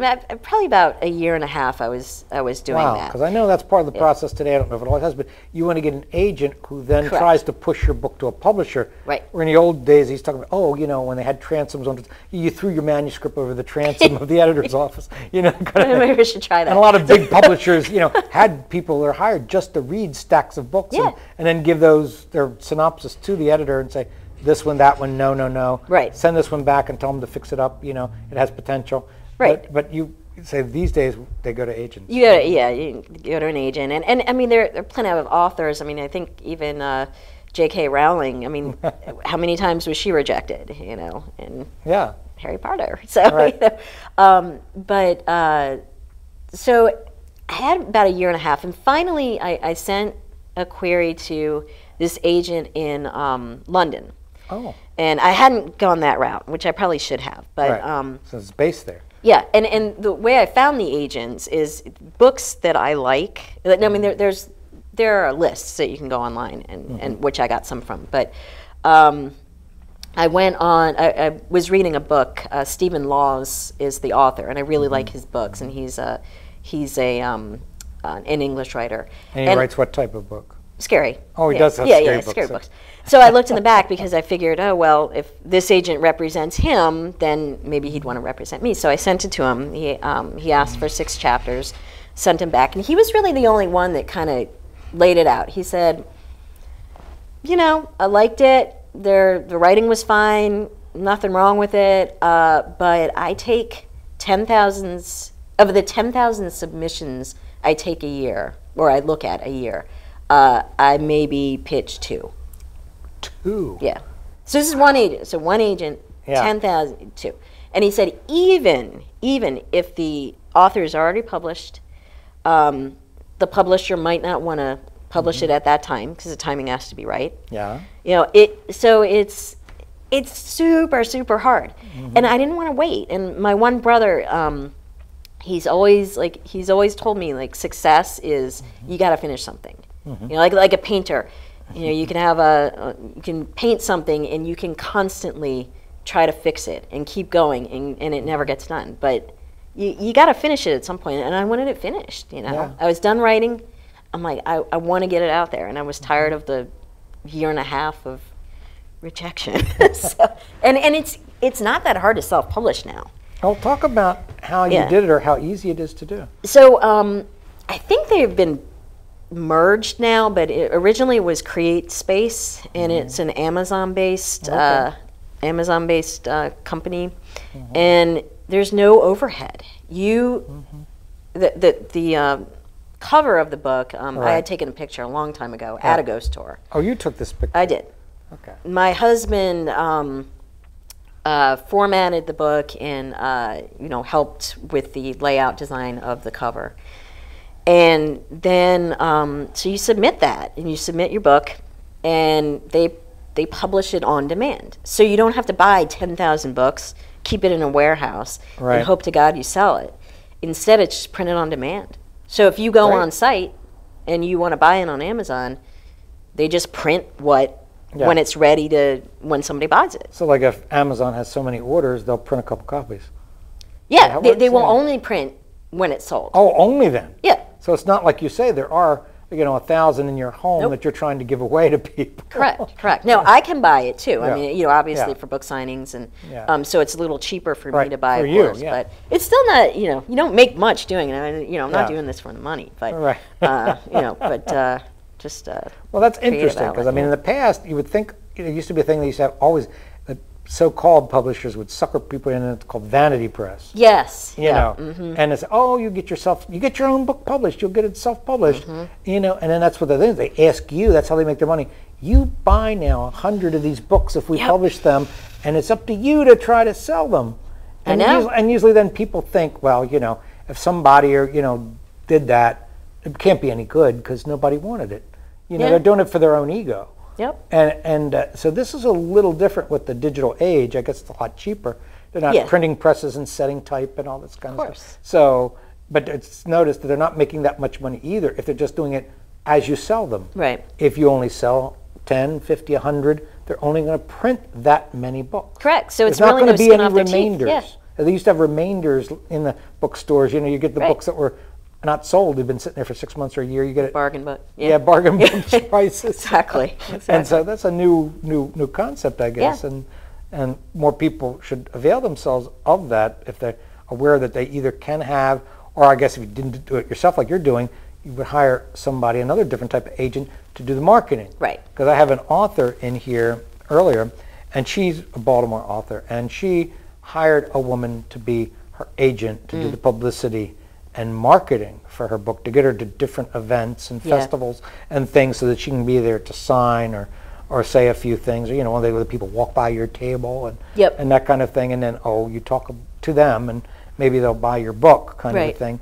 And I mean, there's one at the Pratt Library that you did before they did the renovations downtown. I used to go to every spring and have local authors, and so that was a good opportunity for people to get their books published. And of course, you got to be I get better known or know more people to be in the Baltimore Book Festival in September. But you know, so that's another way to do it. But That's you true. you did find a way, which is good. I think. It's still hard. It's the marketing. That's the toughest part. Yeah, I would think so. Yeah.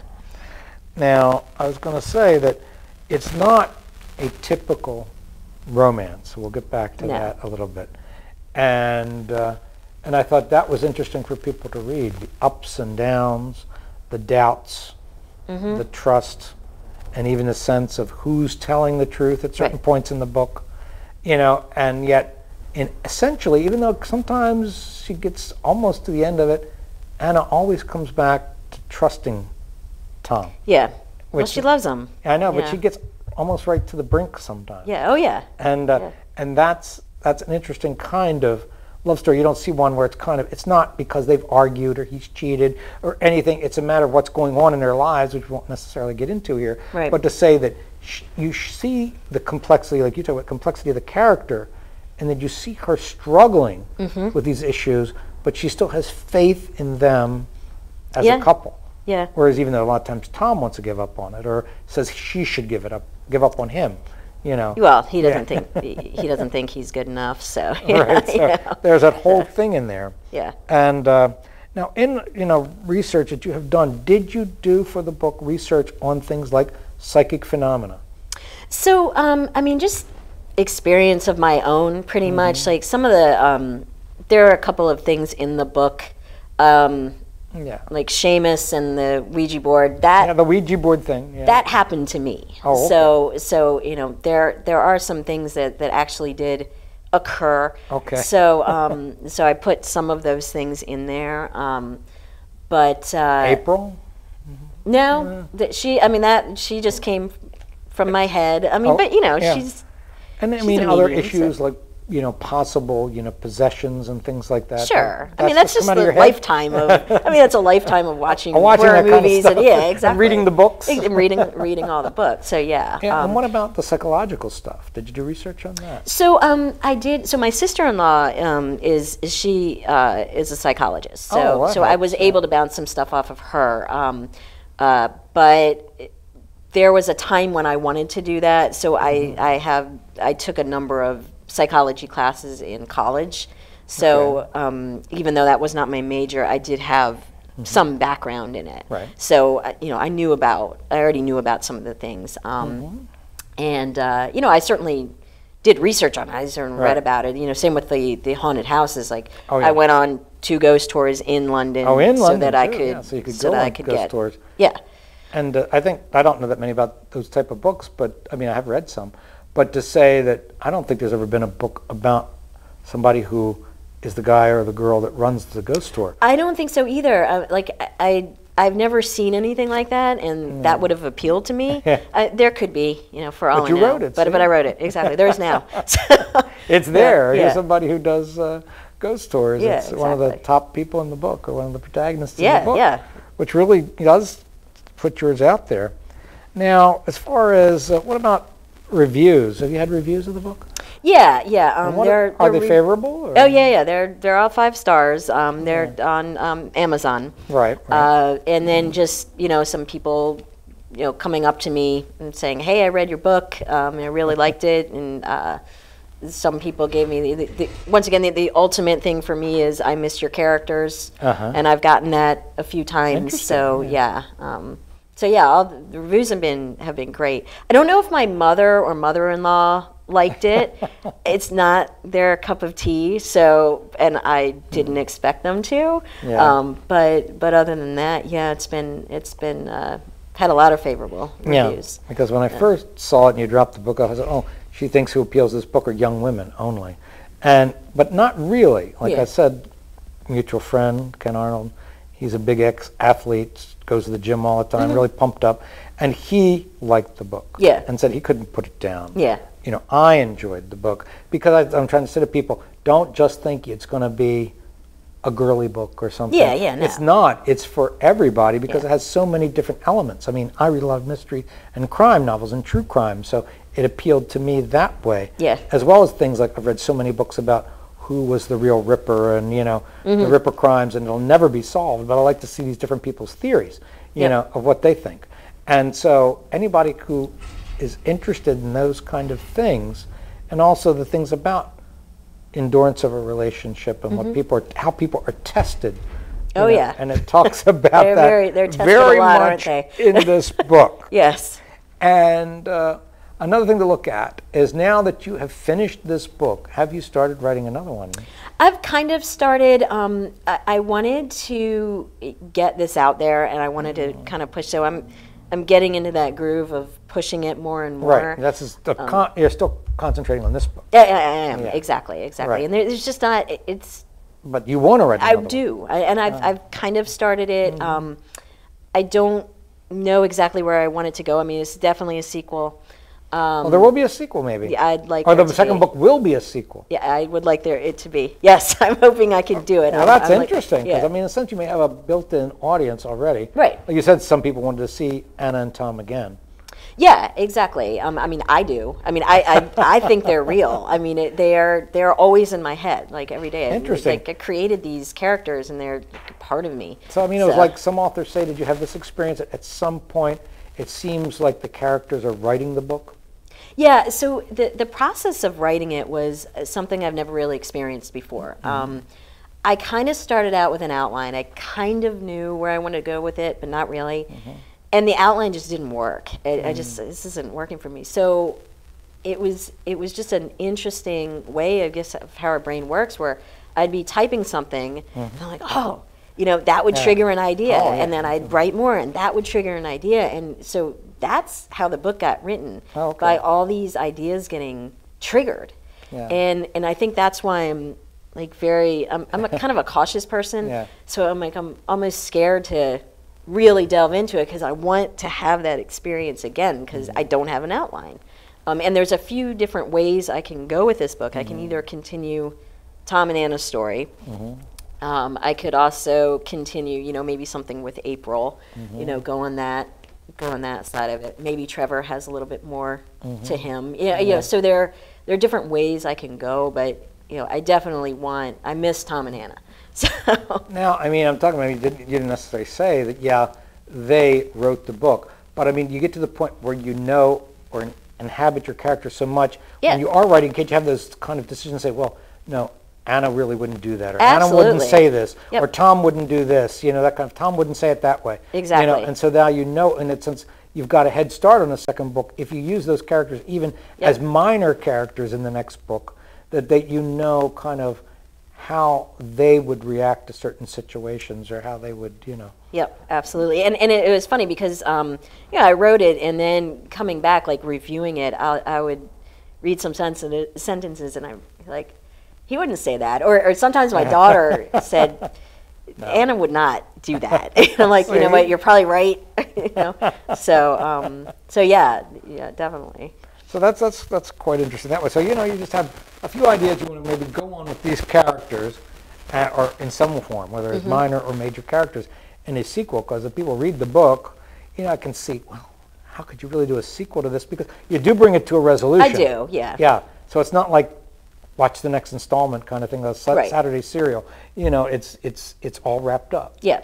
And a lot of the things that have happened in that book couldn't possibly happen again. So So I mean, that's why you're saying, where would you go with them if you continued their story? Right. Unless, in a sense, that Anna certainly has some things about her she hasn't come to terms with, or certain maybe psychic powers that she hasn't come to terms with, and that may be one area to look at. Exactly. And also Tom's mental state. I mean, yeah, true. What he went through, I mean, a lot of trauma. How much time does it take to get over that? Probably a lifetime. So exactly. You know, it can still kind of go on that line. So there's all kinds of things you could get into with that.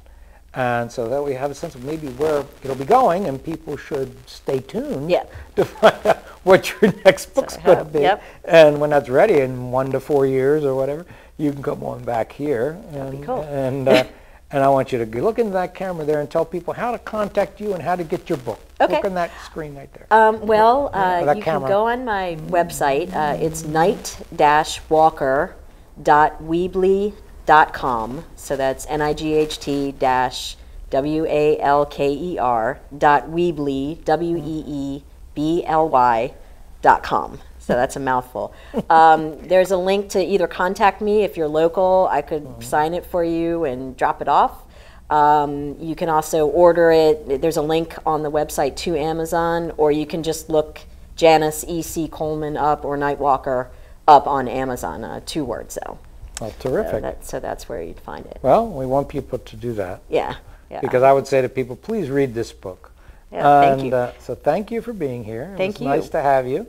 And I did enjoy it. I mean, it's rather long even for a first book. It's ambitious, 430-some pages. Yeah. You know, that's kind of long. Some people say, well, it's kind of long for the type of novel it is, too. I've been told it was a quick read. Yeah, it is. So my sister-in-law read it in 2 days. I would say that it can be because it does grip you. Yeah. So that's the thing, you don't get caught up in it, because I know there's a rule of thumb a lot of times with mystery novels, which I read a lot of. They tell the authors, well, for a mystery novel, anything over 300 pages is maybe too much, that kind of thing, because then it might be 400 or 500 in paperback if they reissue it, but But there's a lot of dialogue in it too. Yeah, so that's what makes it move quickly. Exactly. A lot of the dialogue scenes and the fact that it's a suspenseful, ending, and so it's like I like books like that. When I read my mystery novels, I judge the author on, say, when they get to the resolution, how soon to the end is it? Did they tease it out to 20 pages left? Did they tease it out to 10 pages left? And you get pretty close to the end. Pretty close. Before we even get the big reveal. Yep. So, and that's great that you hook people that long and say, it's just the end is, kind of quick wrapping up in an epilogue there in a few pages. And that's going to keep people riveted to their seats and reading your book maybe on a dark night. And exactly. Well, I'd like it to be a movie. I mean, that would be a dream of yours? That would be the ultimate dream. You ready to pitch it for a movie now? Yeah, I'd have to have control over who played the characters and, So you'd want it to be a big film. Oh, yeah, it'd be great. Not an independent film, because I know a lot of independent people would look at this. I would go independent too, but yeah, it would be. Because the woman I know who, is, like I said, a big casting director, but to look for projects, she talks about, she sees things on TV, she reads books and says, that would make a great movie, or this would make a great movie. And if she saw it and then read it, she might say, oh, wow, maybe I can pitch that to somebody. Please. That would be really cool. It doesn't have to be, the characters wouldn't have to be, or the actors wouldn't have to be famous necessarily, but the look, the personality would have to be right.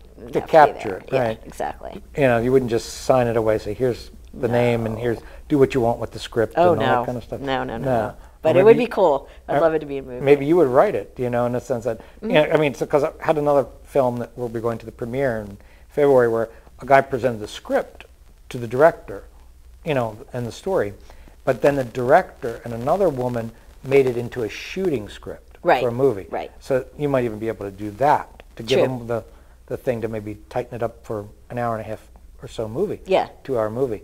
And whether for TV or for the big screen. Yeah, I think it'd be neat. I mean, you have the Hallmark Mystery Channel and all this kind of stuff here too out there. So I mean, there's possibilities. So the music would have to be in it, though. Oh, 100%. You'd have to have that in as far as the score. Yes. For the absolutely. Film. And that's already done. Yeah, I know it's there. Yeah, You've exactly. got it. Exactly. So here's the playlist. Right. You just have to get permission. Put it. Oh, there's could be your problem. You don't know. Maybe.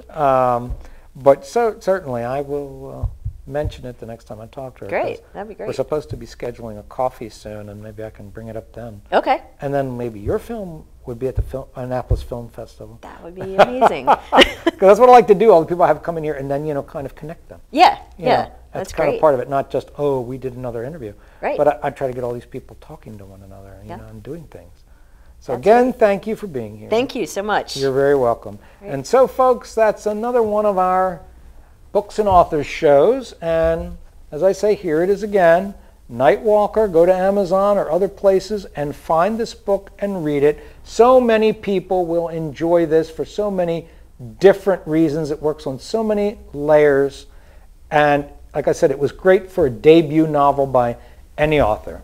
So until the next time we look at another interesting book, this is Paul Stefan.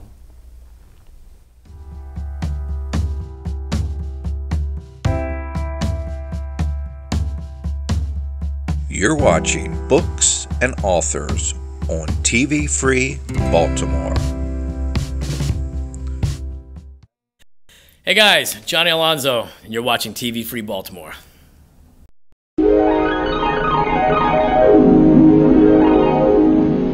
See the USA in your Chevrolet. America's asking you to call. Drive your Chevrolet through the USA. America's the greatest land of all. On a highway or a road along a levee.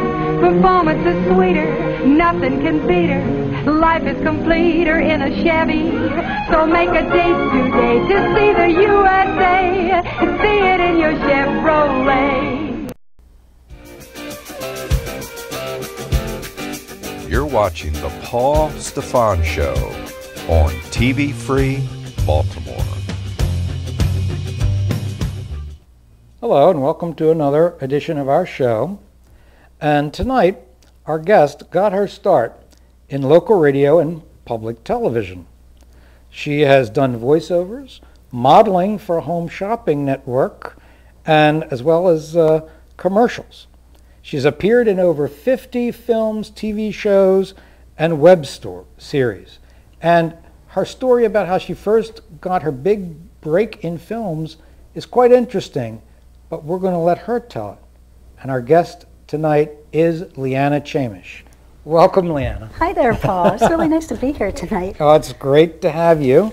The first thing I wanted to bring up is, for everybody I do this, tell us about your latest projects, things that you've just completed or things that will be coming out or things that you're involved with. Oh, thank you for asking.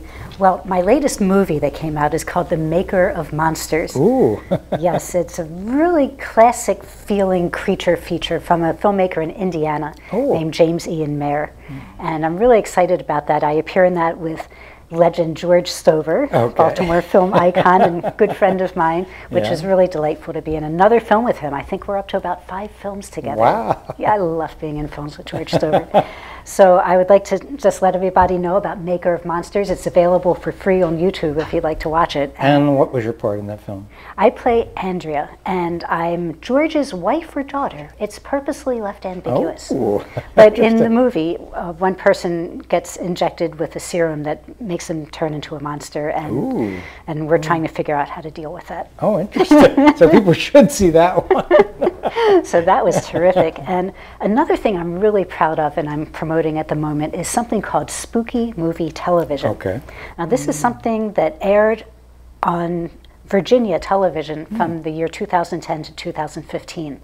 And I was the co-host with Dr. Sarcophagi, the first African-American horror host, who is in real life John Dimes, who's a brilliant comedian and author. Great. Now, John had Spooky Movie Television on the air from 1995, and I came on for that span of time between 2010 and 2015. What we do with the show is we're tied in with what's called the Spooky Movie Film Festival that screens at the AFI Silver, American Film Institute in Silver Spring. And we take the films that screen during that film festival and we present them on this television program. And we do improv comedy skits around it that are really fun, and then we show the films. So they were aired in Virginia from 2010 to 2015, and then nobody saw them for a while, but now they are available on YouTube. Great. So I urge everybody to check out these wonderfully funny skits that we do in addition to the absolutely brilliant independent horror films that we present. Sure.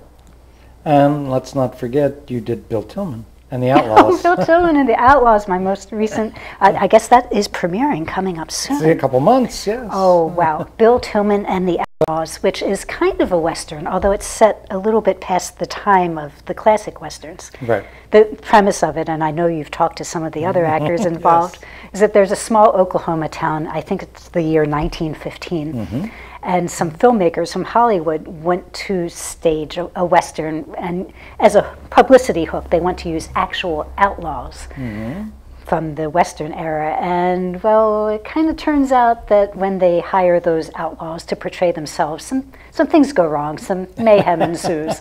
So that's a great movie. And that has Ken Arnold in it as the title character, Bill Tillman. He's a friend of ours. Good. And is he terrific in it? Yes, he is. Because I had told him when I heard he got the part, and then saw some of the stuff at the director's house, the rushes or whatever you want to call them, you know, I said, this may be the movie that really puts Ken over.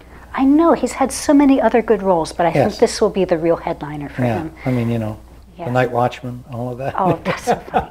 Yes, and well, Bill Tillman and the Outlaws is directed by Wayne Shipley, who's done other Westerns that I've been in, so it was an absolute delight to be reunited with Wayne and his wife Patty, who does all the costumes, and cinematographer Jeff Herberger, and the stunt people like Jeff Wilhelm, and actors like Brian St. August. Terrific guy. Who plays the German director Wolfgang Coleman in the film. He's a great guy. Yeah, And what part did you play there in that film? My character's name is Mabel. And she's a townswoman, and when I was first offered the role, they told me that she is the town telephone operator. Although those details were later dropped from the script and aren't in the final draft and on screen, I did keep that in mind when building my backstory to create the character. So she's a very popular woman in town because she's very intimately involved in people's lives as the telephone operator, and they like her very much. But she's also extremely flirtatious. Oh! Because I think she's a widow. And she likes to get around and have a little fun in town. That's in the backstory, not in the script, I guess. Exactly, but you will see that on screen when you see the movie. You'll see what I mean. Well, that's interesting. When I bring up that detail of... Because a show of the Old West, unless it's usually like the prostitutes or the saloon girls, you don't see too many flirtatious town women. Right, exactly. So that's an interesting take where you took that role. Yes, and it was a lot of fun. My big scene involves a kiss. Oh, wow. I won't give it all away. No, please don't. But we'll have to find out who's the lucky actor. You'll see. Okay, we'll see who that lucky actor is. But you also wanted to mention this other TV project or whatever it is? So. Yes, I'm beginning a project. Our first shoot is next week, and it's called Tales to Make You Say, Goodness!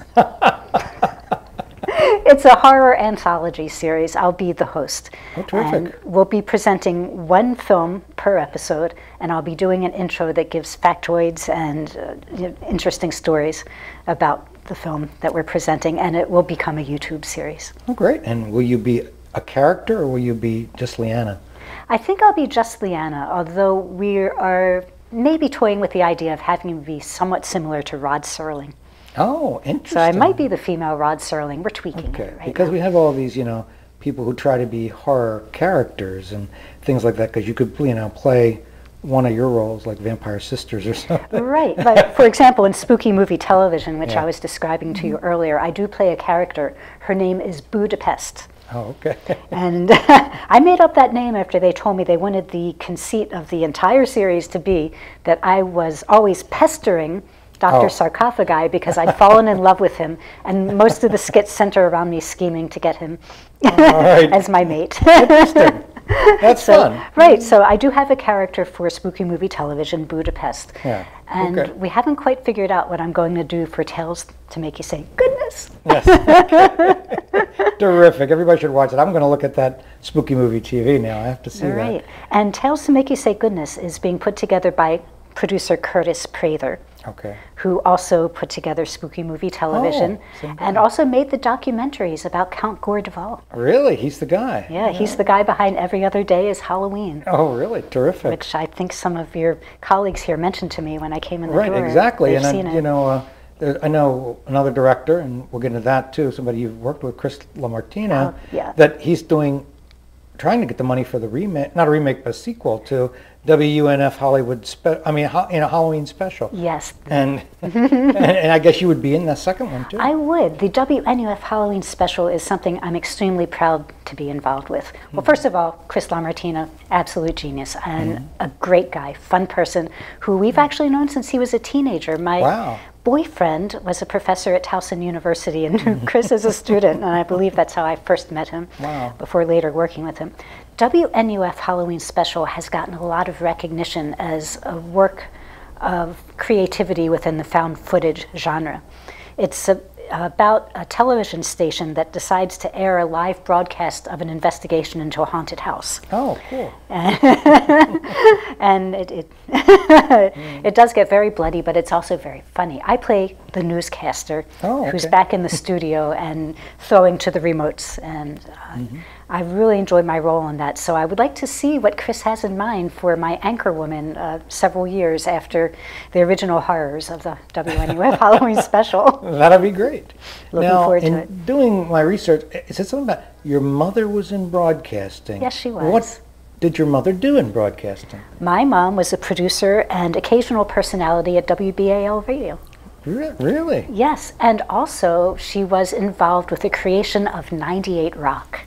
Really? She was on the committee and the guiding team that started that station. It was originally WBAL FM. Oh, interesting. Right, and they didn't know what to do with the frequency. They tried several formats that kept failing, and then eventually they landed on the album-oriented rock, and she started that with people like Ty Ford and Bob White, I believe, people like that that got that off the ground. Now, was your mother an inspiration for you to kind of start in radio?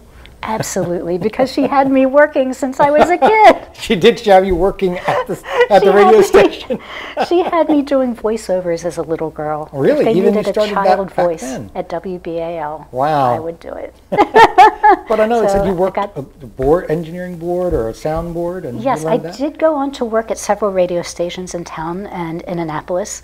So I've been a personality and a board operator, and it's been great. And then I went on to work at Maryland Public Television as a video editor, where I met the person who gave me my first movie role. Well, there we go. We'll get into that. But also, I got to think, you got to be a presenter on Maryland Public Television for the begathons, I call them. Yes, the pledge pitching. Yes, exactly. The more polite term, pledge pitching. Right, that you said it was something you gave a story about how you auditioned for that, too. Right, I was working as a video editor at Maryland Public Television, putting together news packages and other things for airing. And they had open auditions to be pledge pitchers, and I tried out, and to my utter shock, they did pick me, and that led to me gaining the confidence to say, I can do this. I can be on camera and compelling. And then I went and I joined several talent agencies, and things really got rolling.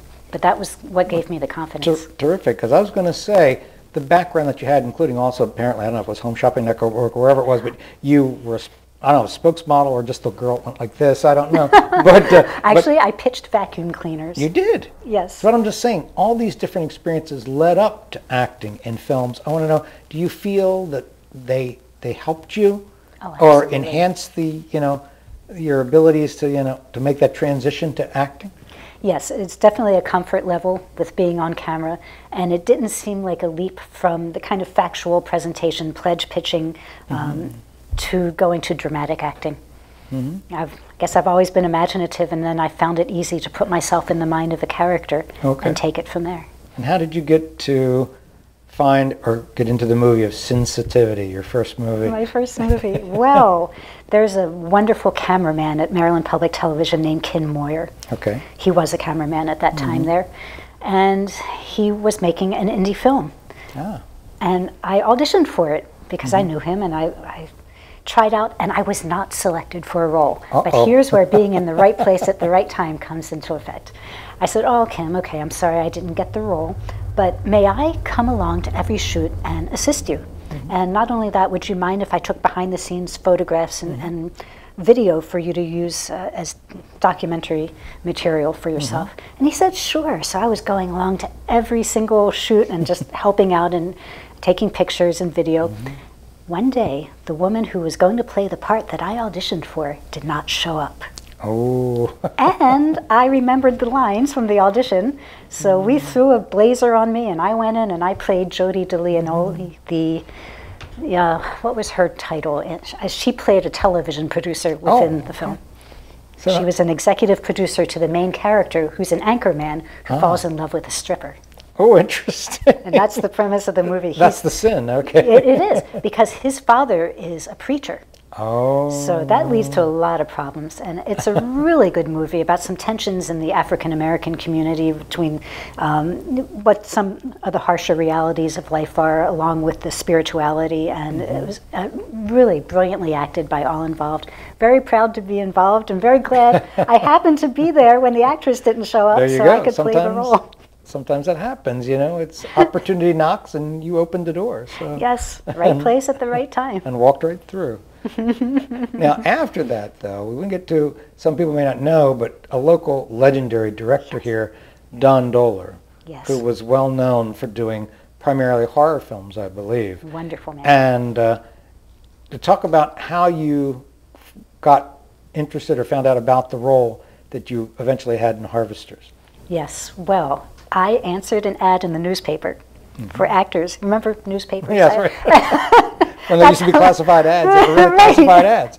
When I decided I wanted to get into acting and try some dramatic roles after my success with Sensitivity, I just said, where do you find acting listings? Well, the Baltimore Sun, of course. And I saw this ad for a horror movie, and I recognized Don Dohler's name because I was already at that point friends with Count Gordeval, whose real name is Dick Dysel. Right. And I knew he had been in Don Dohler's movies. So I called him up. I called up Dick Dysel, and I said, give me the scoop. Is this Don Dohler person good to work with? Should I bother going on this audition? He's not a creep or anything, is he? He said, no, he's wonderful, honest, normal guy, just, you know, really cream of the crop. And so I auditioned. He had open auditions at a strip mall in Perry Hall. Okay.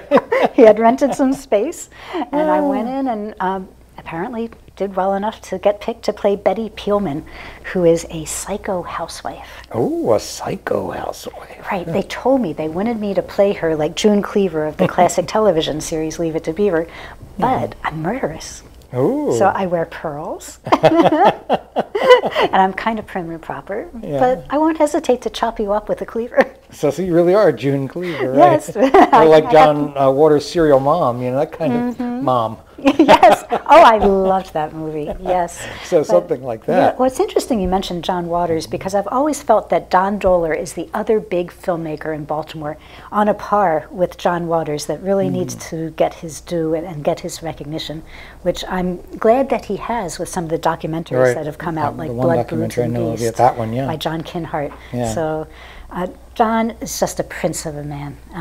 He passed away, yes, as you're aware. But I really like that he could make these really freaky, sick horror movies, but he was such a normal guy. He was a newspaper editor for his day job, highly respected in the community. Wow. A wonderful family man, took great care of his sister who's mentally challenged and his children, and we all loved him, and we miss him very much. What kind of a director was he? He was very gentle because he actually did not like being a director. He thought his strong suit, which is true, was cinematography and editing and special effects. That's where his heart really lay. And he didn't like bossing people around. But most of what I heard was that, you know, in a lot of the movies, he was really listed or did the role of the producer. Right. And somebody else actually did the day-to-day directing. Right. He brought in Joe Ripple, starting with Harvesters. Joe Ripple became the director of several Time Warp movies that I was in. And Joe and Don had met on the set of Alien Rampage, where Joe played a cop when he actually was a cop in real life. And the thing about Joe is because, having been a police officer, he has the authority. He's good at bossing people around. I don't mean that in a bad way because he's a very nice man, but he can take the reins, make the decisions, tell people where to be and when, and that worked into a really good partnership with Don. So Don could concentrate on the special effects and the cinematography, and Joe could direct us. Well, good.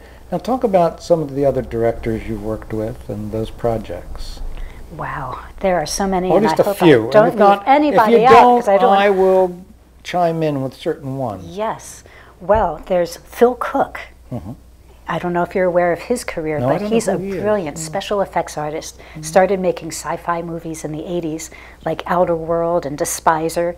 And I really lucked out. He saw my work and he knew of Don Dohler's work and asked me to perform in his web series and feature film called Malice. I wanted to bring that up, so you start with it, because I thought didn't it start as a web series? It did start as a web series, and it was stitched together into a feature film that was shown on Hulu and many other streaming services and Amazon and so forth. And now I think the final installment has just come out. It was Malice Metamorphosis, and then Malice Emergence, which just came out. But I thought there's going to be another one, Malice Genesis. Oh, good. I think. I hope so. Maybe Mom, my character, will be back.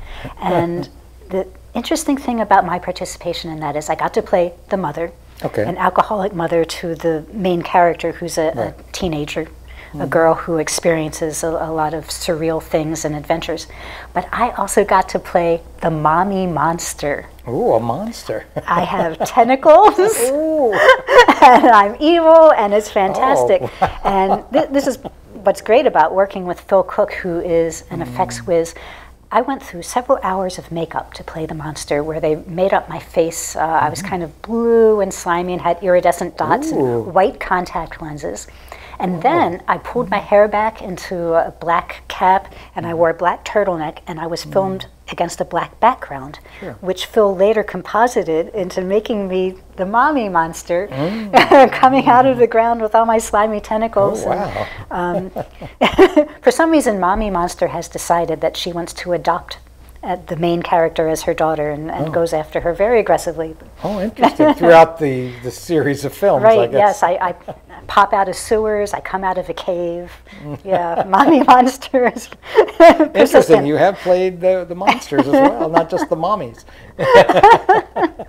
Now, I want to just backtrack one thing, though. When you got into the, acting, and sort of like, when did you decide, I'm going to make a career of this? Did you have a turning point to say, if you had any other day jobs or anything else, to say, this is what I'm going to do, full tilt? What made that decision for you? I think it was because of the faith that Don Dohler put in me. Don Dohler and Joe Ripple. They kept hiring me for the films. And I'm like, wow, I guess I can make a go of this. And the confidence that gave me to continue to pursue agencies and get my name out there onto actors' websites and databases, and just start answering the ads and going to all the auditions I could. So I have an agent in Philadelphia, and I go to all these places where I'm called, and being adventurous, and it took off. Now, did you ever have any other ambitions? I think that deep down this always was my ambition all along. To be an actress. Yes.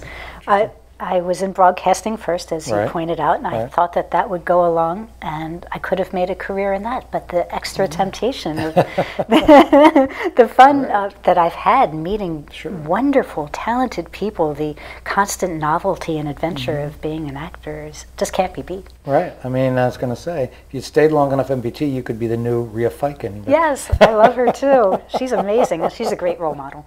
Right. So, I mean, so another person to bring up, I guess, would be that you've worked with Eric Christopher Myers, which is another different type of role that you did. That was in the film Roulette, and I played Dr. Penny, who works at an abortion clinic. And that led to some tense scenes as a woman was seeking an abortion. And yeah, I really enjoyed working for him. That movie, Roulette, and Eric, I'm so incredibly lucky to meet all these brilliant people who are right in the Baltimore area. Right. That if you read that script and if you've seen the film, I think you'll understand the subtleties of it and how so many character arcs in that film weave together, and just how brilliantly orchestrated that movie is, that I am very proud to be involved in something of that quality. And he's a very nice person too. I mean, at least there's the three people that they focus on that are in the group therapy thing together. Right. And somehow I thought you were the psychiatrist that led the group, but no, you said you were the abortion doctor. Yes, that's right. Okay. Yeah, that was me. Because I mean, he's been in here, and he's a friend of ours. And Butterfly Kisses, if you haven't I've seen seen it, is a wonderful yes. movie again. Yes, I saw that at a secret screening at the AFI. And he is ambitious. When he was here, he's using these movies like he's stepping stones. He wants to be doing bigger and bigger films, more budget, not necessarily in Hollywood, but something with more visibility. Even though he just finished his first co-directing project, 8 Ball Clown 2, Yes. with Mark Schell, who's Yes. been in here as well. Uh-huh. And and here's another one I think, you talked about wanting to mention was Terror of the Pharaoh's Tomb. And I guess you were like a Egyptian queen or something? I did play an Egyptian queen. Actually, the fictional country is called Lemuria. Okay. And that was just a great chance to ham it up wearing the headdress and the beads and being the evil queen who's condemning people to die. And what is interesting about that film, and the reason I wanted to bring it up, right. It's directed by Sue Svela, who Okay. used to run with her husband Gary the FanX conventions in Baltimore, where classic film stars would come to Baltimore, and they were friends with the Christopher Lee and people like that. All those Who people, okay. I know, it's just really incredible, and they're really great friends of ours now. What is cool about that movie is that I was able to say that I'm in a movie with Bela Lugosi, Peter Lorre, Barbara Stanwyck, and a couple other classic horror hosts, because what she did was, through the magic of green screening and compositing, those long gone people are in this film with us. And Amazing. and I think Jeff Herberger was involved in doing the special effects, helping her out there, where those people are talking to the current day actors. So, thank you, Sue, for saying I can now say I've been in a movie with Bela Lugosi. Thank you. And you can say, boy, she must be older than she looks. Yeah. I'm a real vampire. Yes, unless you actually... Did you interact with the screen with one of the people? Did you interact with Bela Lugosi? Or? Unfortunately, I didn't, but I had a great time camping it up on that as the movie. Lemurian queen. Well, that's great. And then, of course, another transition, a different type of film or films that you did was The Adventures of Leanna Lee. Fun family films from Lee Dahl. This is great. Yes, Leanna Lee plays a teen detective.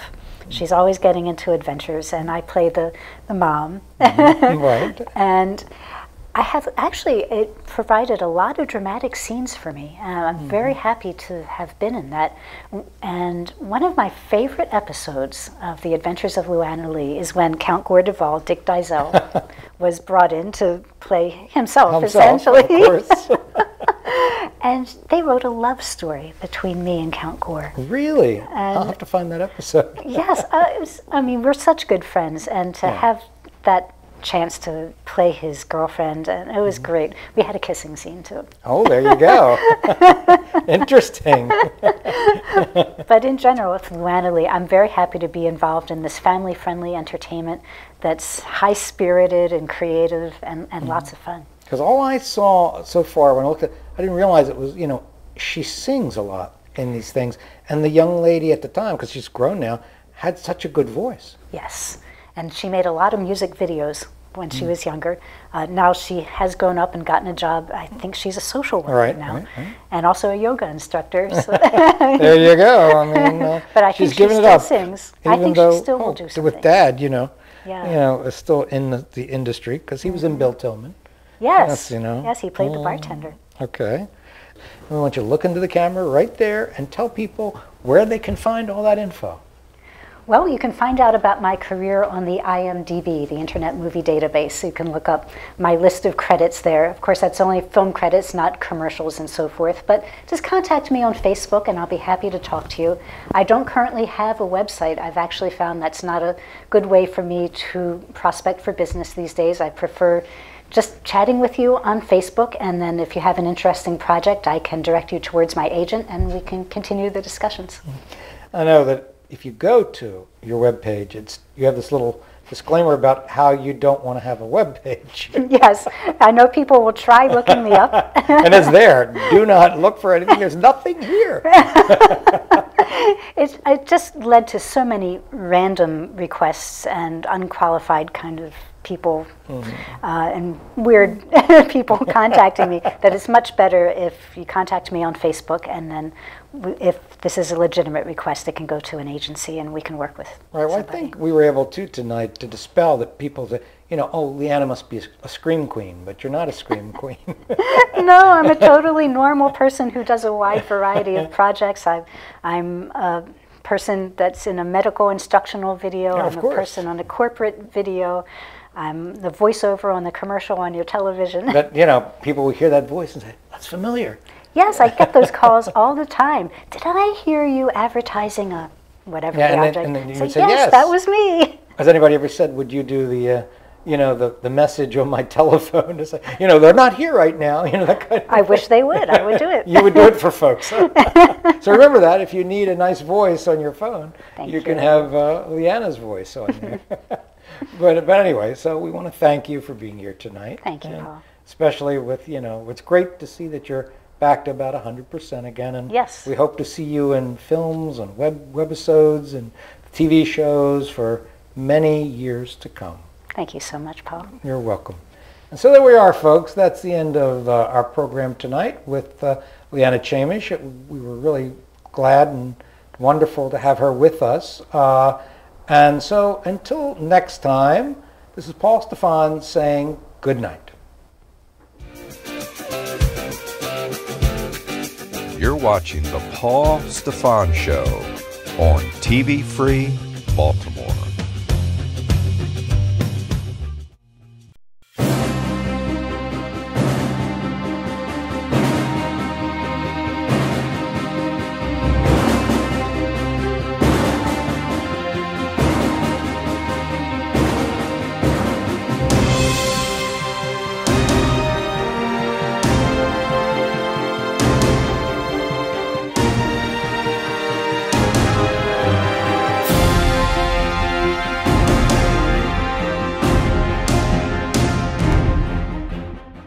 The despotir is on my shore, Maryland, my Maryland. His torch is at thy temple door, Maryland, my Maryland. Avenge the patriotic roar that fleck the streets of Baltimore, and be the battle queen of yore.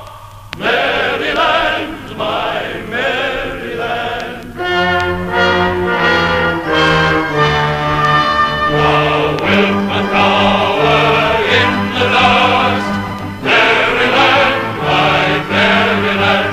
Thy beaming sword shall never rust, Maryland, my Maryland. Remember Carol's sacred trust, remember our warlike trust, and always onward with the just. Maryland, my Maryland. This concludes another day of live stream broadcasting from TV Free Baltimore.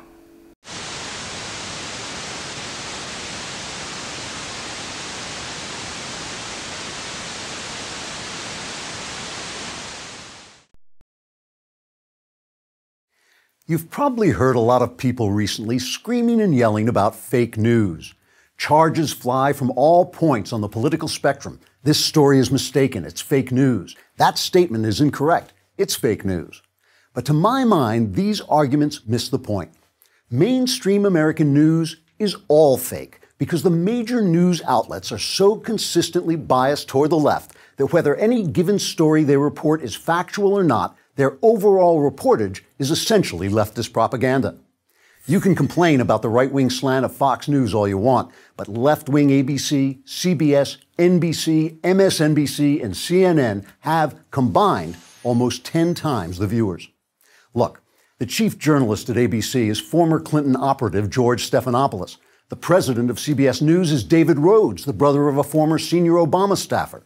Comcast, which owns NBC, is run by a major Democrat donor. Same for the leadership at CBS and Time Warner, which owns CNN. Only 7% of American journalists identify as Republican.